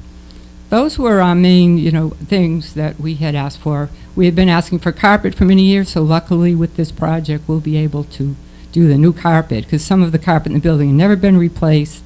And as Rick Kelsey said several years ago, it owes us nothing. It was really good stuff, and this building was done very nicely. A lot of good quality materials have lasted, but now it's 37, believe it or not. It's almost 37 years old, which surprises everyone who probably say, what a nice library we built a few years ago. But it's been it's been a few decades ago now, so it's time to look at some of these things. I mean, those were the priorities. You know, as we're doing the project, I mentioned, I don't know if you could hear, I was in the back of the room, there were some doors that would be replaced. The front doors are 2 sets of sliding doors so that you come in, you have an airlock. And there used to be a heater in that vestibule area, just a single unit apparently. I know nothing about this. Would that be just, it wouldn't be tied in with the other system, I don't think, right? No. Right, it's an independent thing. So we had an estimate of that being a $5,500 item, and it would be a good idea to put that in, as illustrated the other day when we had no heat and we were just trying to keep open a few hours, and we thought, well, we'll kind of close off the inside vestibule door and open that side emergency and just help people through that way. But we couldn't leave the door open, and it's kind of not, doesn't work out real well to just close it and have them opening it. So we couldn't leave it open because it was freezing cold in that area. It would have let in more cold air than we wanted. So, you know, that kind of thing, you know, when the chips are down and you need these things, you realize, oh, it would be really good to have that fixed. So we hope, and I think it would, I believe that's a standard process that most public areas with people coming and going have that kind of heat to help with the HVAC in the building. So I would think it would be a good investment, but people that know more than me can talk to that. But that was the thought there. So we had included it in our requests. Those were the main things that I had. And, yeah, do you have anything else, Bob, that I didn't leave anything out that you could think of? Yeah. Okay. All right. Any questions or? Anything else that you needed from us, Janet? I mean, I know Margot asked us to address mechanical issues, and I think that we did because Yes. of some of the things we talked about. But Yes, if I there's think anything else, let me know. you covered quite a bit there, yeah. Did you have a question? Nick? Rick? I was just curious about this security. So do you have, I don't know, like riffraff or kids getting in trouble with, or people actually trying to steal stuff from the library? What kind of security problems have you had? Well, since I've been here, there were a few incidents of people acting, inappropriately, so to speak, or, a little threateningly. We haven't had too much. Once we had kind of an altercation with some young people, Inside the things that, yeah, inside. But, it isn't something that happens frequently, luckily, and we've really, knock wood, had really nice crowds lately. But, it can happen. We're a public building, we're open, and there are people with many issues or many stress-induced conditions, and unfortunately, they don't always act real well in public, and things can happen. The staff has taken classes on how to, some trainings, and we try to keep that up to help understand these things. But it does happen.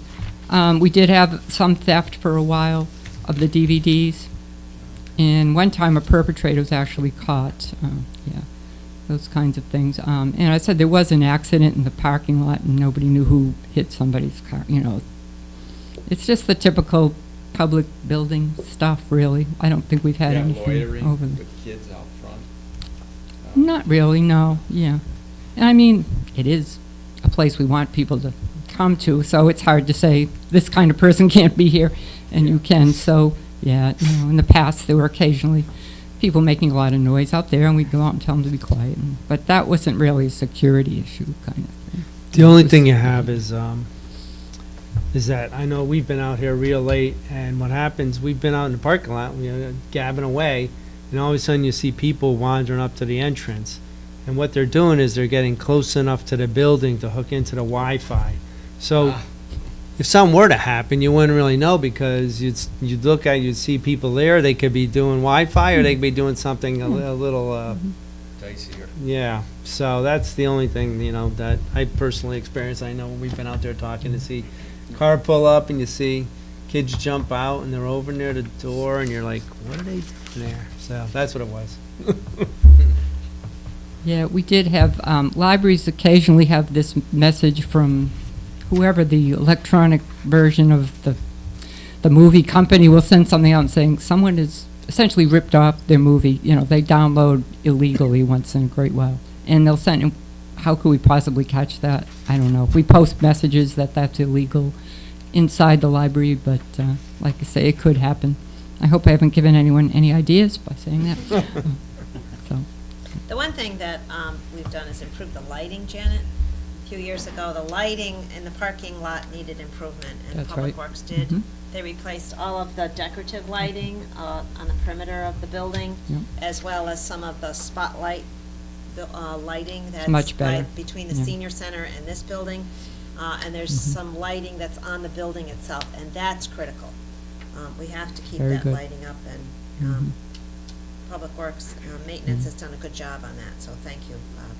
The lighting at the senior center is better than it used to be, too. There didn't used to be lighting at night on the section that's hidden from the street, similar to your building. right. Mhm. Here, and I think all of that is important. There are cameras around the police department, and there are other cameras in other areas of our public buildings that we don't always publicize, but it is there, and there is notification on many of our buildings that you are being watched, because there are cameras, and they have come in handy in many of our buildings, as well as in our parks. So anytime we can, I think, have appropriately placed cameras, simply for security, and they're used typically when there's a question, or someone has either been injured, or items may have been stolen, and we see that at the Riverfront Park, we've seen that at the Animal Control Shelter, we've seen that on other occasion in other buildings. We had an accident on the back of the town hall, and our camera was able to tell us how it happened. And indeed, it happened just the way the driver said it did. But it was helpful in terms of our insurance coverage, and it's helpful just for peace of mind Yes. for people. Peace of mind is priceless. Yeah. And also, I think it lends itself to the modern era. There's security cameras just about everywhere. So, Thank you. they're important. Thank you. Anything else on capital that you had comments or questions on? If not, we'll go back to the agenda, which is the Public Works, if I'm not mistaken, Tom? So we go to page 57.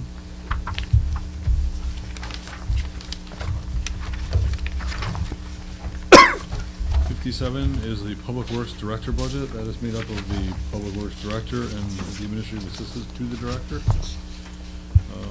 There is very little change in this budget other than we do have some additional fees for hazardous waste.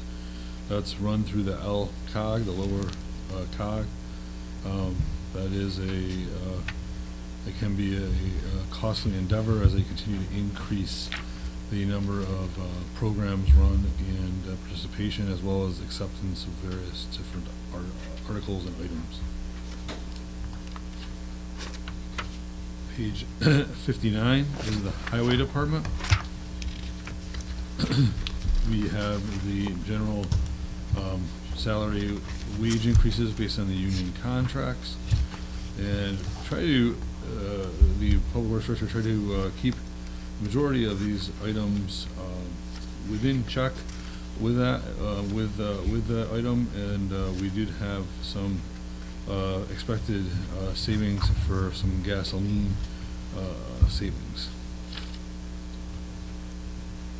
Page 61 is the Vehicle Maintenance Fund. The Vehicle Maintenance Fund is made up of a mechanic and an assistant mechanic. They are the main repair people for all the vehicles within the town, as well as Board of Ed vehicles and fire department vehicles. So equipment 4403 is equipment repairs for all said vehicles. We try to stay within the range that we've been in on equipment repairs. Some years it's harder. As you can see, 18 we expended 134,000. It's really all dependent upon what equipment breaks and what the cost of those equipment is to repair it. That is that budget. 63 is the town engineer budget. We've shown an increase into this budget, trying to get it up into a level, a continued level as the state requirements continue to expand, and for MS4, for stormwater monitoring, and various permits that we have filed, and then the representative follow-up on the monitoring, as well as continual permitting. The costs there do rise as we do additional project work. The costs can rise as we generate more revenue. There's offsetting expenditures with some of that generation of revenue. On the bigger, we have not really incorporated any additional expenditures for the Brainerd Park project. We anticipate hopefully that any of those funds would be those expenses would be within the planning and zoning fund, generating from some of the fees that we would receive for permits that would get allocated to that fund on the initial onset of receipt of the fund, as well as building review and fire marshal review. But this budget that we're looking at here is really a portion of the MS4 and the stormwater monitoring, and there is a possibility that the added requirements could cause additional costs. But we're trying to do our best to stay within the normalcy of the budgets, and that's what represents the town engineer budget. Page 65 is street lighting. As we see some savings in the LED lighting, we do see offsets on the increases of distribution over the past 2 years. So we are hopefully expecting a 4.91% decrease in the budget as well, to cover any of the distribution increases, but that is a nice reduction to that line item. Page 67 is our ground maintenance. In this budget, you'll see the increases is a 1.94%, and kind of what's causing that to be a good overall number is there was some changes in personnel costs. That's not always a good thing, but and for a cost driver, it was. There's some different people went to different departments, and there was a reallocation throughout the town of resources. And so there were some salary adjustments there, but what we did is for ground supplies as well as general contract work, we were anticipating they were anticipating more or less a double the expense there for the increase there is $4,000 on contract work. They were expecting about an $8,200 increase there for the Route 17 park, and then we went up about $11,000 for supplies, which is about half of what they anticipate for the park. As that the springtime is where we're anticipating seeing additional costs there. So then hopefully that will continue into the 2021 year as that becomes a more active facility. So you're seeing some additional items for general contract work and for ground supplies, and that's generally more specifically directly related to the new Route 17 park complex. Tom, just a quick question. So about the total for this coming year, about 15 grand total, is about 4 grand on general contract work, about 11 grand? Yep. 12 grand on the ground supplies? I know there's a purchase of a vehicle, groundskeeping vehicle, to be able to cut or mow the park. That is not in the budget. That was left. Oh, that did get pushed. That was, okay. That was my capital item. Okay, I just want to make sure. All right, thank you. Nate Strikars is here tonight for any questions on grounds as well. He took over for Carl, and Carl moved over to the Board of Education. Hi, Nate. Yeah, any questions for Nate? There'll be a quiz at the end for all new directors. What's that, Bob? So the initial estimate, just to let you know, on that particular line item related to the park, which we worked closely with Carl on, was about $43,000. And that was a combination of the contracted services as well as the ground supplies to maintain those fields once we took them over.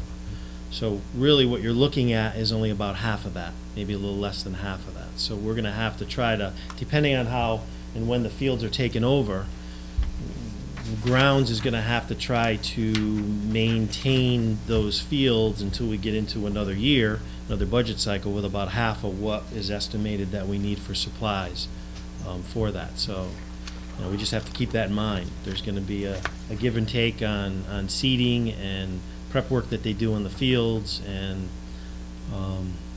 depending on how the growth works through when the contract or the fields are released to us to maintain.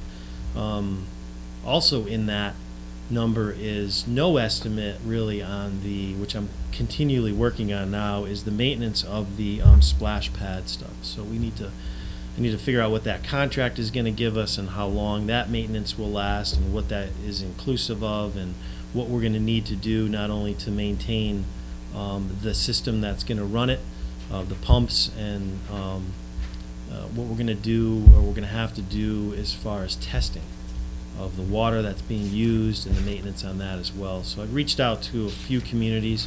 I've gotten some information, but it's pretty vague, so I'm looking into what we're going to need to do, even with Nate's staff, as far as training them to be able to maintain that. So there's no costs in there as well either. I don't foresee us probably using that when we take it over, because it might be September, so we might be offline as far as the early part of the year, but certainly in the spring, and I know there's some startup and things like that that are included in that process as far as that program, so.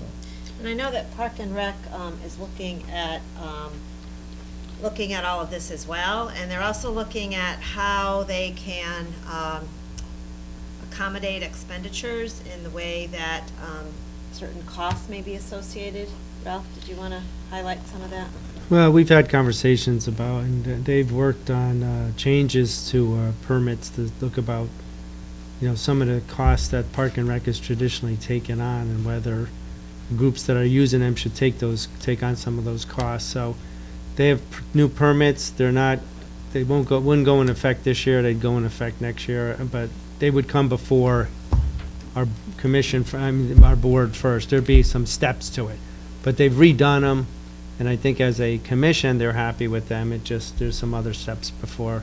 Make sure that the town lawyer looks at them, make sure that there, no issues with them, so. So there might be some efforts toward offsetting, which is something the commission is looking at, but we're really not going to be able to hammer out those numbers until we get a better idea on how things come online, as well as those things that go offline. So as the other parks that we're not going to be using out at Camp Phelps Ingersoll, and the fields we're not going to be using on Airline Avenue, those are things that need to be calculated as well. Yep. The other thing I'd note is that Weston Sampson does have another company within their bounds that is very knowledgeable on splash pads and installations and design. We probably can make a note to them to see if they can get information that you're having trouble getting on in terms of maintenance and what will be required. I could probably send a note to the engineer that we're working with to see if that they could do some querying about from their other division. Yeah, I mean, the important part of that is the light kind. We want to make sure that the system is that one component of our system, the rainwater stuff, that we use. Yep. Because we are designed to reuse the water. Yeah. To reduce cost.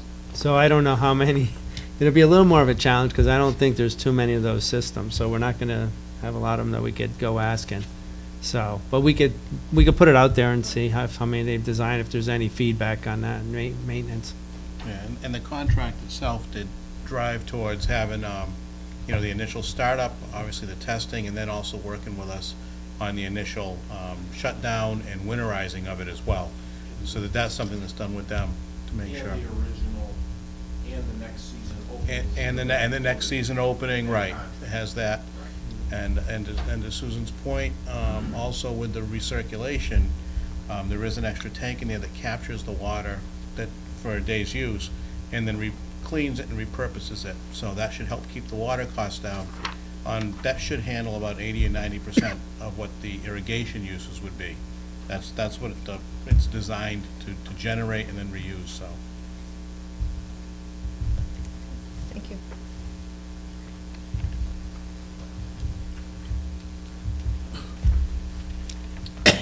Page 69 is the building maintenance, town building maintenance. This is the operating budget. This is made up of 3 full-time employees. It does cover the various, there's service contracts throughout the whole of the town for HVACs, and for some of the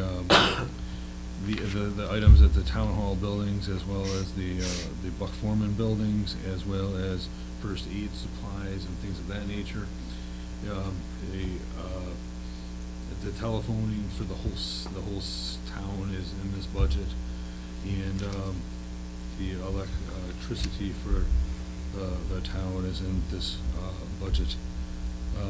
There's some of them that are allocated obviously throughout. The 2.09% increase is the total increase in this budget.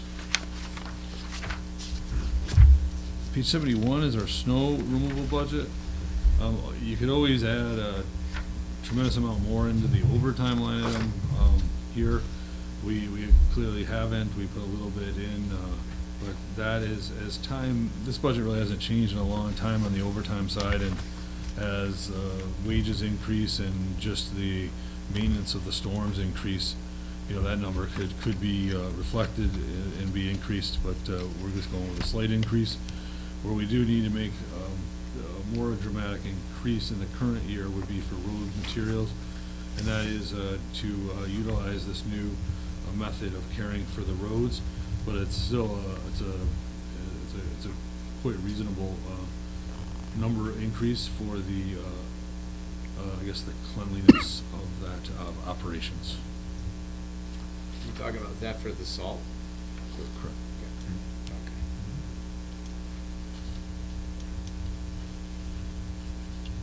But keep in mind, the thing that as well is that there are several months that they would spend cleaning the roads. Right.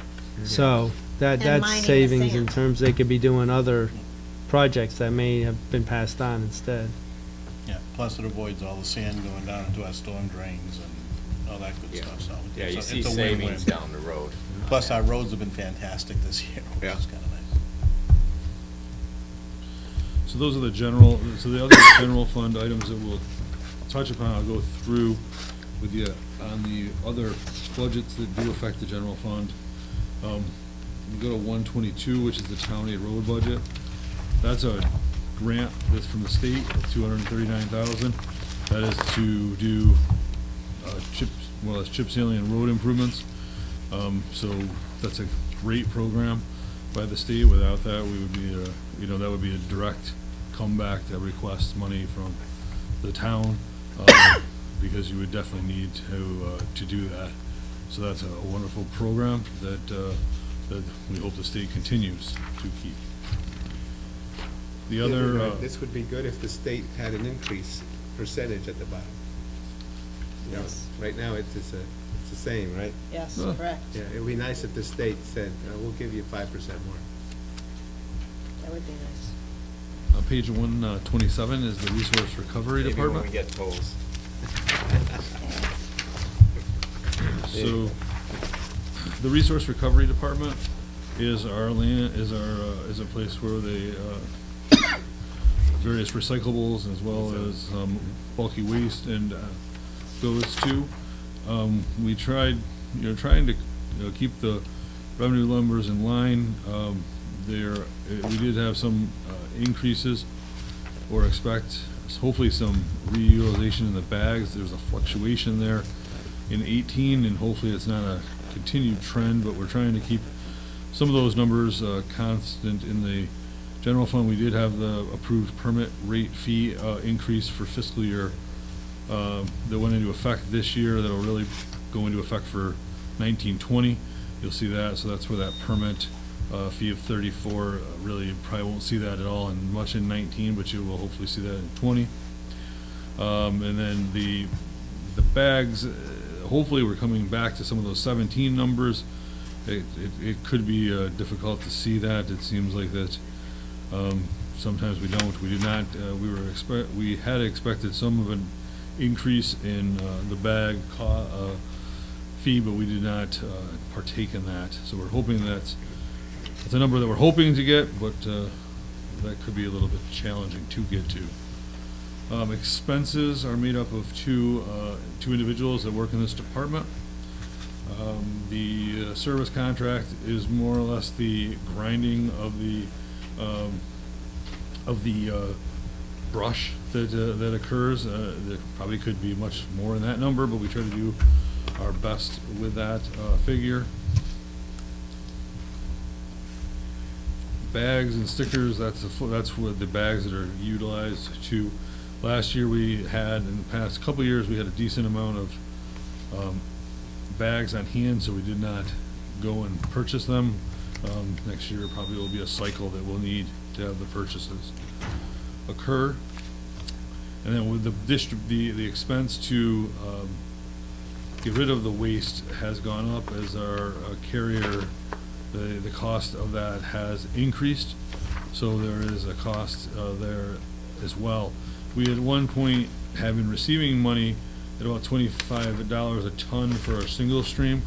That was one of the big pushes and components to the budgets in the past, yes, that's a great thing. With that market has fallen apart, and that actually was, for a period of time, we had to pay for it, and then therefore we switched and purchased our own compactors, put those into effect, and now we haul our materials based on our long-term agreement, so that we are able to get that at a zero cost to us when we drop the recyclables off. So that kind of went from a $25 a ton win to a, you're getting rid of it for no cost, which that's good, because as there was an article in the paper recently, many towns are having to pay for that distribution. And thankfully, part of our agreement is that we have a zero cost on that. So is that a multi-year agreement?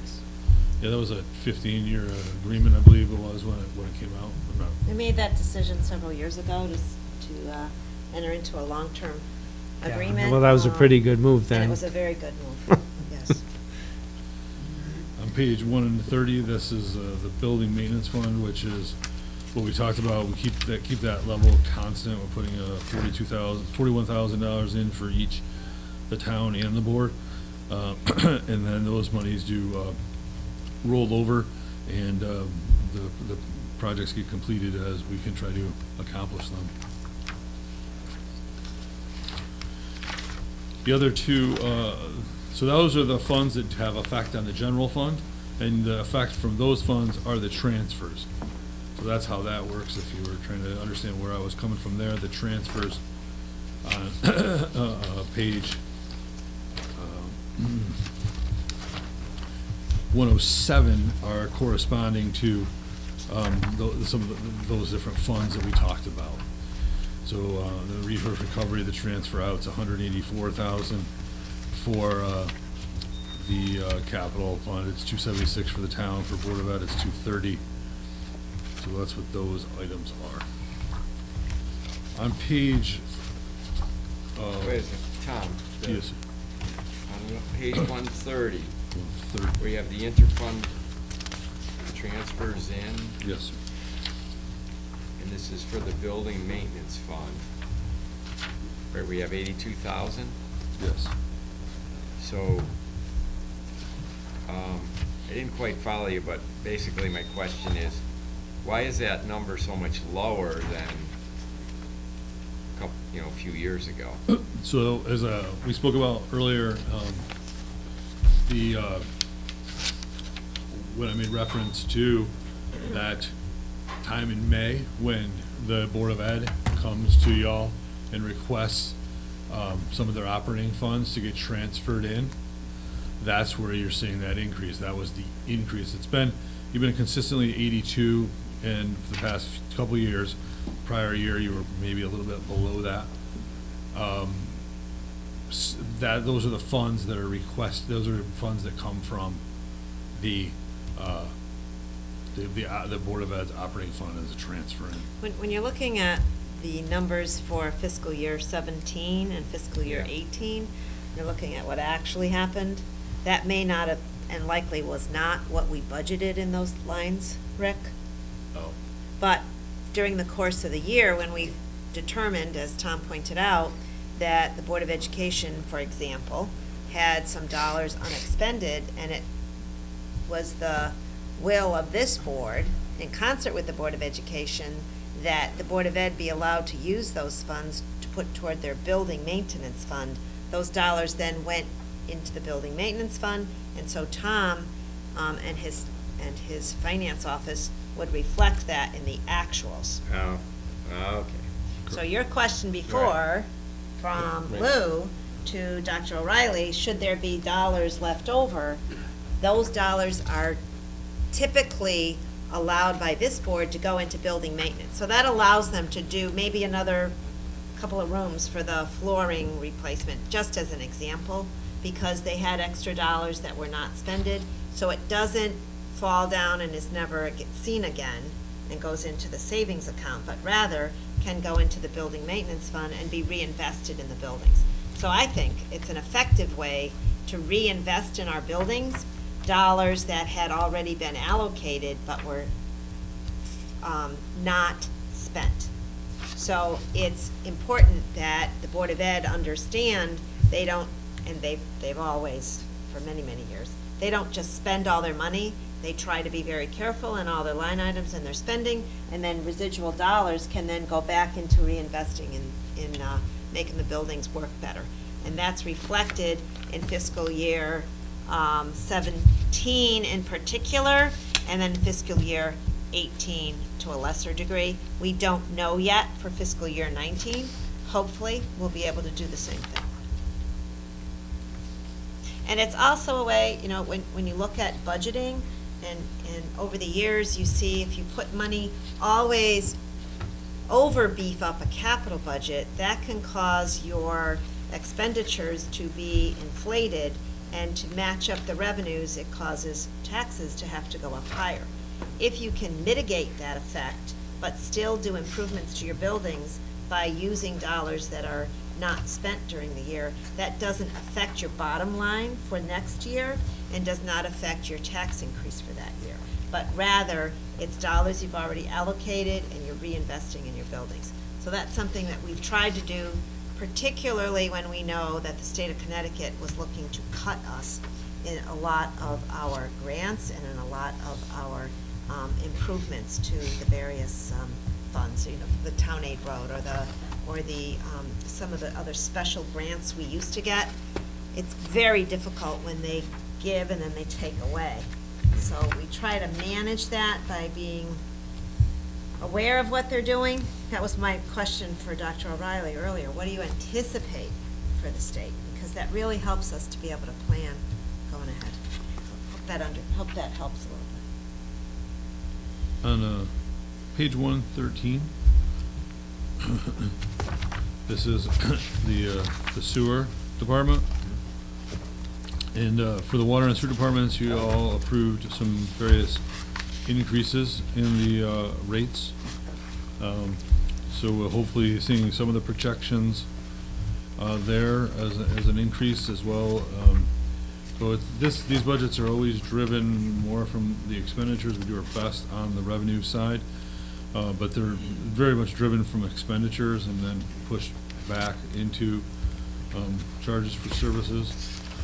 So with that said, page 114, the payroll, that's made up of 3 employees, and then their related benefits. The service contracts are, the contracts, one of the major components there is the cleaning of the pipes that was instituted back in 17. We did not do it in 18. We reinstituted it back in 19, and it needs to expand in 20. And it's also, that's Mattabassett as well, right, Bob? And Mattabassett for the disposal costs there. As the plant ages and equipment ages, we have $45,000 allocated for equipment repairs. The electricity is a very costly component in this. We always try to do various things to mitigate that, but it is a very costly component. That's we have that at 127,000 budgeted, and debt is fairly stable of 237 and 5,400.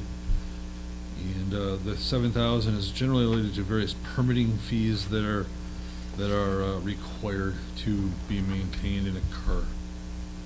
Tom, can I ask a question? Sure. Just a quick one. This just flagged out. It's at a 3-person department. Yes, sir. The total people cost was just under 400,000. Is that correct? Correct, sir. And then contract services, another 100 grand plus other things. What type of contract services are included in? Are there any comments about that? Just, it struck me as it So seems higher contract than other services, ones. service contracts you're talking about? Yeah, the service contract's about So 100 that's the grand. Mattabassett, the distribution to Mattabassett for the, what is that for, the cleaning, it's the disposal of the sludge, right? Yes. The disposal of the sludge, that's a good piece. And then, it's about We what? take material to Mattabassett for disposal. Right. And there's a fee associated with that. Correct. Which, okay, so that's the definition, very good definition there. And then this year we budgeted about $40,000, right, Bob, for the cleaning of the pipe, which this year here, I think we did about 25,000 in 19, and that didn't really cut the mustard to a point. Yeah, actually, we did $30,000 of an area, so when you're dealing with the sewer system, when you want to clean it, you have to really do it in directional flow. So you can't kind of stop, here we are in sewers again. You can't, do a cleaning without doing the proper directional flow in an area. So we try to consolidate and pick areas that we think that are really important to clean, which everything is, and do the root mitigation and root treatment if we have to. So last year we were able to do a very big area that of concern, and I think you appropriated about 30,000. We picked an area this year that was a little more, but we reduced that, because of the budget, of course, and we hope to be able to continue. That's an incredibly important program, and if anybody wants to watch a video someday, if you have nothing else to do, I could show you a good video of why it's so important and the things that we find. And the program that we've put into place this year, which is a root mitigation program where we're actually foaming the pipes and we can get a guarantee up to 5 years of no root regrowth. You literally can go back into the system 2 months after we clean it and see root growth. So.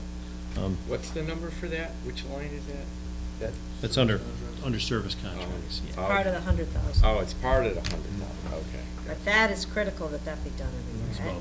about A couple of years ago, I was able to watch as Jim was overseeing the job, and I could watch how they look and see so much going on within those pipes, and you really have to clean those pipes.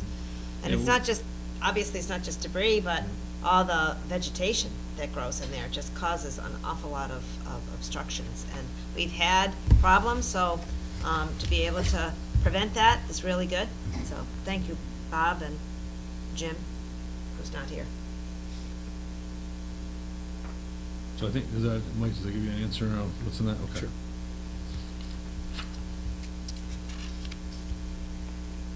So I think that's a flavor of that fund for you.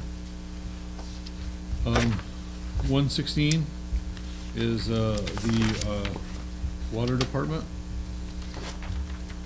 And that's the various different types of revenue sources there. We did increase the general fund transfer based on the regulation change. So that shows as the 58,750. That's for fire hydrant maintenance and usage. This department is made up of two. And going back to the other department, I misstated on the sewer. The sewer is 3 full-time employees and 1 half-time employee for the billing collector. Water is 2 full-time employees and the other half of the billing collector. So there's another person in there, so I apologize for stating that. Water is 2 full? Water is 2.5 and sewer is 3.5.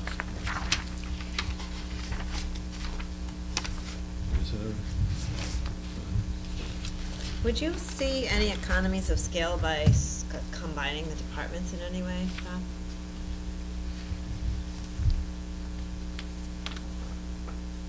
The way they're set up now, I don't know, because you have 2 supervisors, so we'll know how to incorporate that. But, maybe in the future, if that was to change, or there was some way to do that, I think there's always opportunities to combine departments, especially for small municipalities, but we would have to look at how that would work based on how you have the 2 departments structured as far as leadership. Okay. We don't- Certifications are different. Sure. as well. Yes. Yeah, and we'd have to look at how we'd have, sort of charging codes for how the work's allocated in each department to make sure, because the funds are 2 separate funds, the way we collect revenue and balance them out, so. We've talked a little bit about that, because there are some potential economies for how you can use the people more efficiently, right? Right. And cross-charge a little bit more accurately, so. How Thank you. come on the water, even if we had some increases in rates, that our metered sales are actually projected lower than, less dollars than last than the 18-19 budget, if I'm looking at this right. Right, estimated revenue for metered sales. Went from $1 million down to Yeah. 985. Yeah, yes. that- Yeah, so. What happened? There's really nothing that happened. What's happening is the board is trying to make an improvement right to the fund. If you look at 17 and 18 actuals, and as we always present every year, and as I just stated earlier, this fund is driven from expenditures, and the revenues are backed, are an equalization of those expenditures. Okay, As we so we're only continue- budgeted revenue, I'm seeing it was As we not actual. continue to try to We may not achieve improve that gap, that's what the rate increases that the Board of Selectmen has approved, is trying to eradicate the gap. There is still some anticipated need there, as we had always discussed there was, and there will continue to be in this number, but we are anticipating definitely an improvement. As you can see, an improvement in the meter charges that are anticipated, and we hope to see an improvement in metered sales. Would we approach the 985? Probably not. We would need to do probably an additional increase on that if we had to get to that number. But we're definitely taking a step forward to get to that number based on the rate increases that you all approved. But you know, would definitely need to be a higher increase than to get to that number. So you're really looking to try to get from that actual revenue to what's budgeted and trying to get those to equal. Then at least in your operations, you're balanced out. That's not to speak of any deficit positions that the funds would have. So that's the intent, is trying to get your revenues to come up to your actual budgeted expenses to actually operate the flow, so you're in a current The other positive thing position. that helped on page 118 in terms of expenditures, some of our notes are paid up. So the principal and interest has been reduced. So and this, that helps. so in this scenario, which goes against a little bit of what I was saying before, is this, in this budget, because there is such a strain on revenue, normally what we would try to do is we would try to improve our capital, and that's what Bob and I tried to do when we shared our first stab at this budget.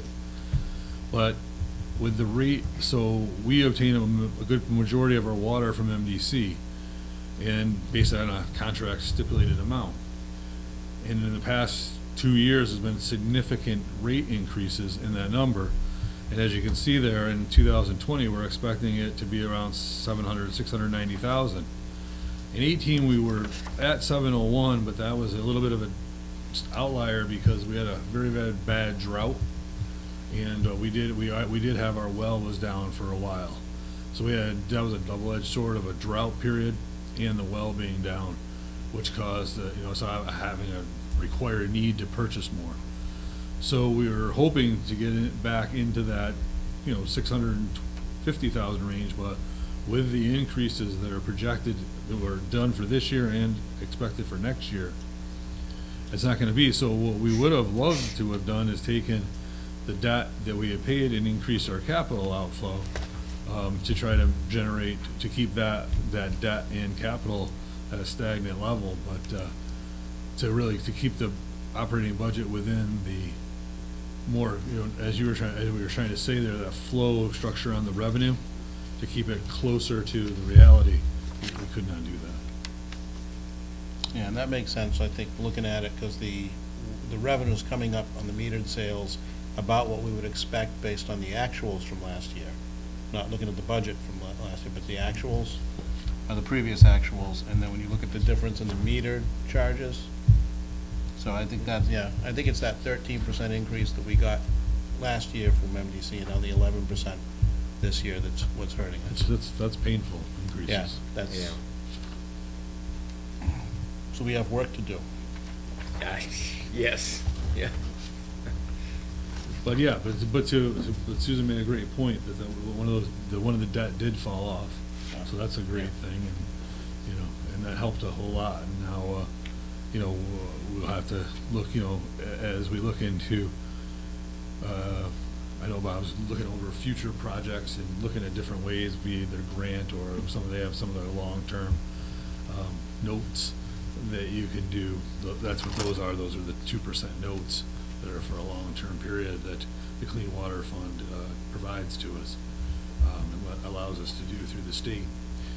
So those are sometimes some very good options, but that's how we do get, we made improvements to the tanks. That way, we made the improvements to High Street, the High Street water main. We replaced that with those monies, and they're beneficial and they help.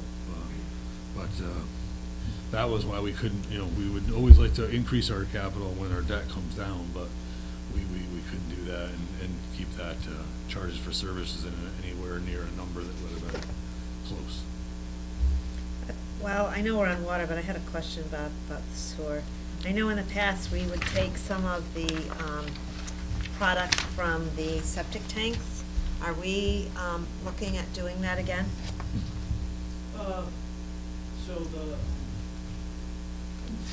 Some of the problem was associated with the drought. That's what reminded me of it, that we didn't have enough water flow, and the concentrated amount was not appropriate. But now that we've had better flow, because we're not in a drought, that's a question I wanted to pose. So it's a give or take. Had this discussion many times with our chief operator, and although there is a revenue source there of anywhere between maybe $8,000 and $14,000, depending on who's going to use that, which some of that might have already gone away because we don't take it anymore, and they now are going to another facility and are kind of locked in with that. You have to weigh the odds out of getting what they call a dirty or hot load, which could create some issues with our system, the way we treat it, and sometimes it takes quite a while for our system to stabilize after that. So there's some concerns. There's testing that I've looked at other facilities, and they do a whole bunch of testing. They take a sample from what you bring, and then they go out and they test it, and they have a record of you bringing it in, and then if that contaminates your system and they have issues with that, then I think they just eliminate you from the list, but they still have to pay for whatever that did cause. So it's very similar to like we talked about with taking oil. You don't really know what you're getting. We kind of have that under control with our distribution center. It all depends on what they pump it out of. What could be in there that would kill the bugs and create some issues with the system and the way we treat it. So it was, that in particular, when you have low flows coming into your system and you have something like that, then dilution is the way to cure Dilution is the pollution. solution. Yeah, that's it. Pollution. So that has a lot to do with it. And you really don't know where you are. You can take it and then stop if we go into a drought situation. But yeah, we have flow now, and we've had for a while. But there's still that situation where you would have to measure that. Is there opportunity? Sure. It's something too we should look at, especially as Brainerd comes online, and we know we're going to be increasing some flows right from down there as well. Yeah, our plant right now is in good situation to handle that, which is a really good thing. But we're coming up on, we're over 20 years old.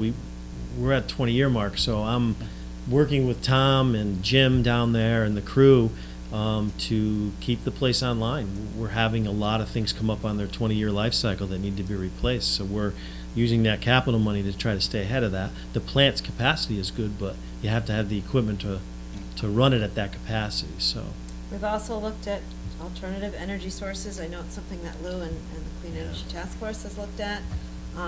The last time we talked, there's the potential of not perhaps impacting the sewer plant, but Lou had mentioned the possibility of where we have a parking lot in that area, a canopy that would allow for some energy production.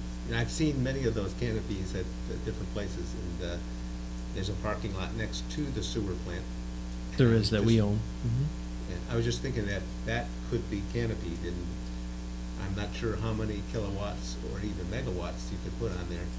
It could possibly decrease the amount of electricity cost.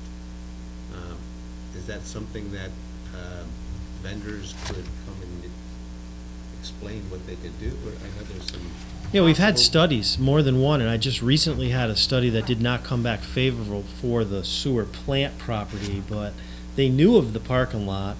I should probably reach out to them and take a look at that, because we were trying to look at solar alternatives and stuff. It's expensive. Those pumps are running constantly, and they're big. Right. There's energy savings in changing pumps and things out that we currently use there that are in the tie and bond report that are gonna help move in that direction, and we're starting to move in that direction now with some of those expenses by replacing some of those pumps with energy efficient pumps, things like that. So hopefully that'll help a little bit, but that's a tough, it's Yeah. a tough area to save money. But I could reach out to the same, if they did look at that. I'm not sure about canopies, those canopies in New England and, you know, how they need to be built to withstand our weather and stuff, but There's something some to at look into. Wesleyan near, Mhm. right behind Cross Street Station, in their parking area there. Are those ground level, or are they Well, they're can? ground- No, they're over well, your there's head. canopies. They're up, okay. And they can't, yeah, and the Wesleyan the owns panels are on top of the canopy. Yeah. And I've seen them in New Jersey, at a ballpark. Mhm. And this ballpark has a parking lot that is the size of Portland. And it is, it's gotta be megawatts. And Oh, then yeah. right next to it, there's a parking lot for the train station. And on top of those, They're using- acres of, solar panels. I think that in some cases, we can purchase, sometimes they're leased, sometimes there's some funds from the state or the electric or Mhm. the A lot of different programs. agencies. I just thought maybe, we were always talking, even last year, we talked about electricity. How can we reduce that cost? And if that's a good way of doing it, that would be great. I could reach out to those same Yeah. studies that were done through Andy and to see. Problem is, your expense is gonna be much greater to put those canopies in place. They're not, you don't always purchase them though. Well, even leasing, I well, gotta think, no- you're gonna get a reduced, You're right. amount you're of right. back. I mean, it may be worth it still, Yeah, but I'm just saying, sometimes you can get them- unfortunately, you don't get the same bang. Right, sometimes you can get them, the company, to install without a charge. But you're right, the reduced Yeah. amount less of bang. cost would be maybe a percentage. But even if it's 25% Oh, yeah, savings. I'm just saying, it's and we didn't unfortunate have to that's pay what comes anything, with or it. we paid 25% and got 50% savings. Sure. That would be a benefit. Sure.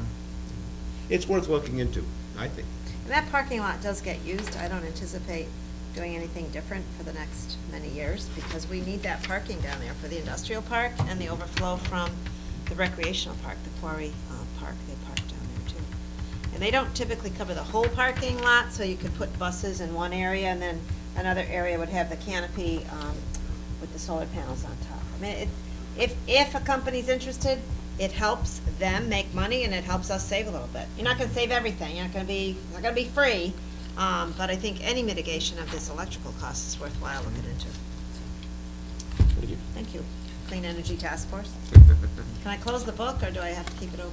I think you can close the book. I had one quick question. We Sure. may not know the answer, but at some point, I know some of the loans have fallen away on the water and sewer. I think just Or is it water.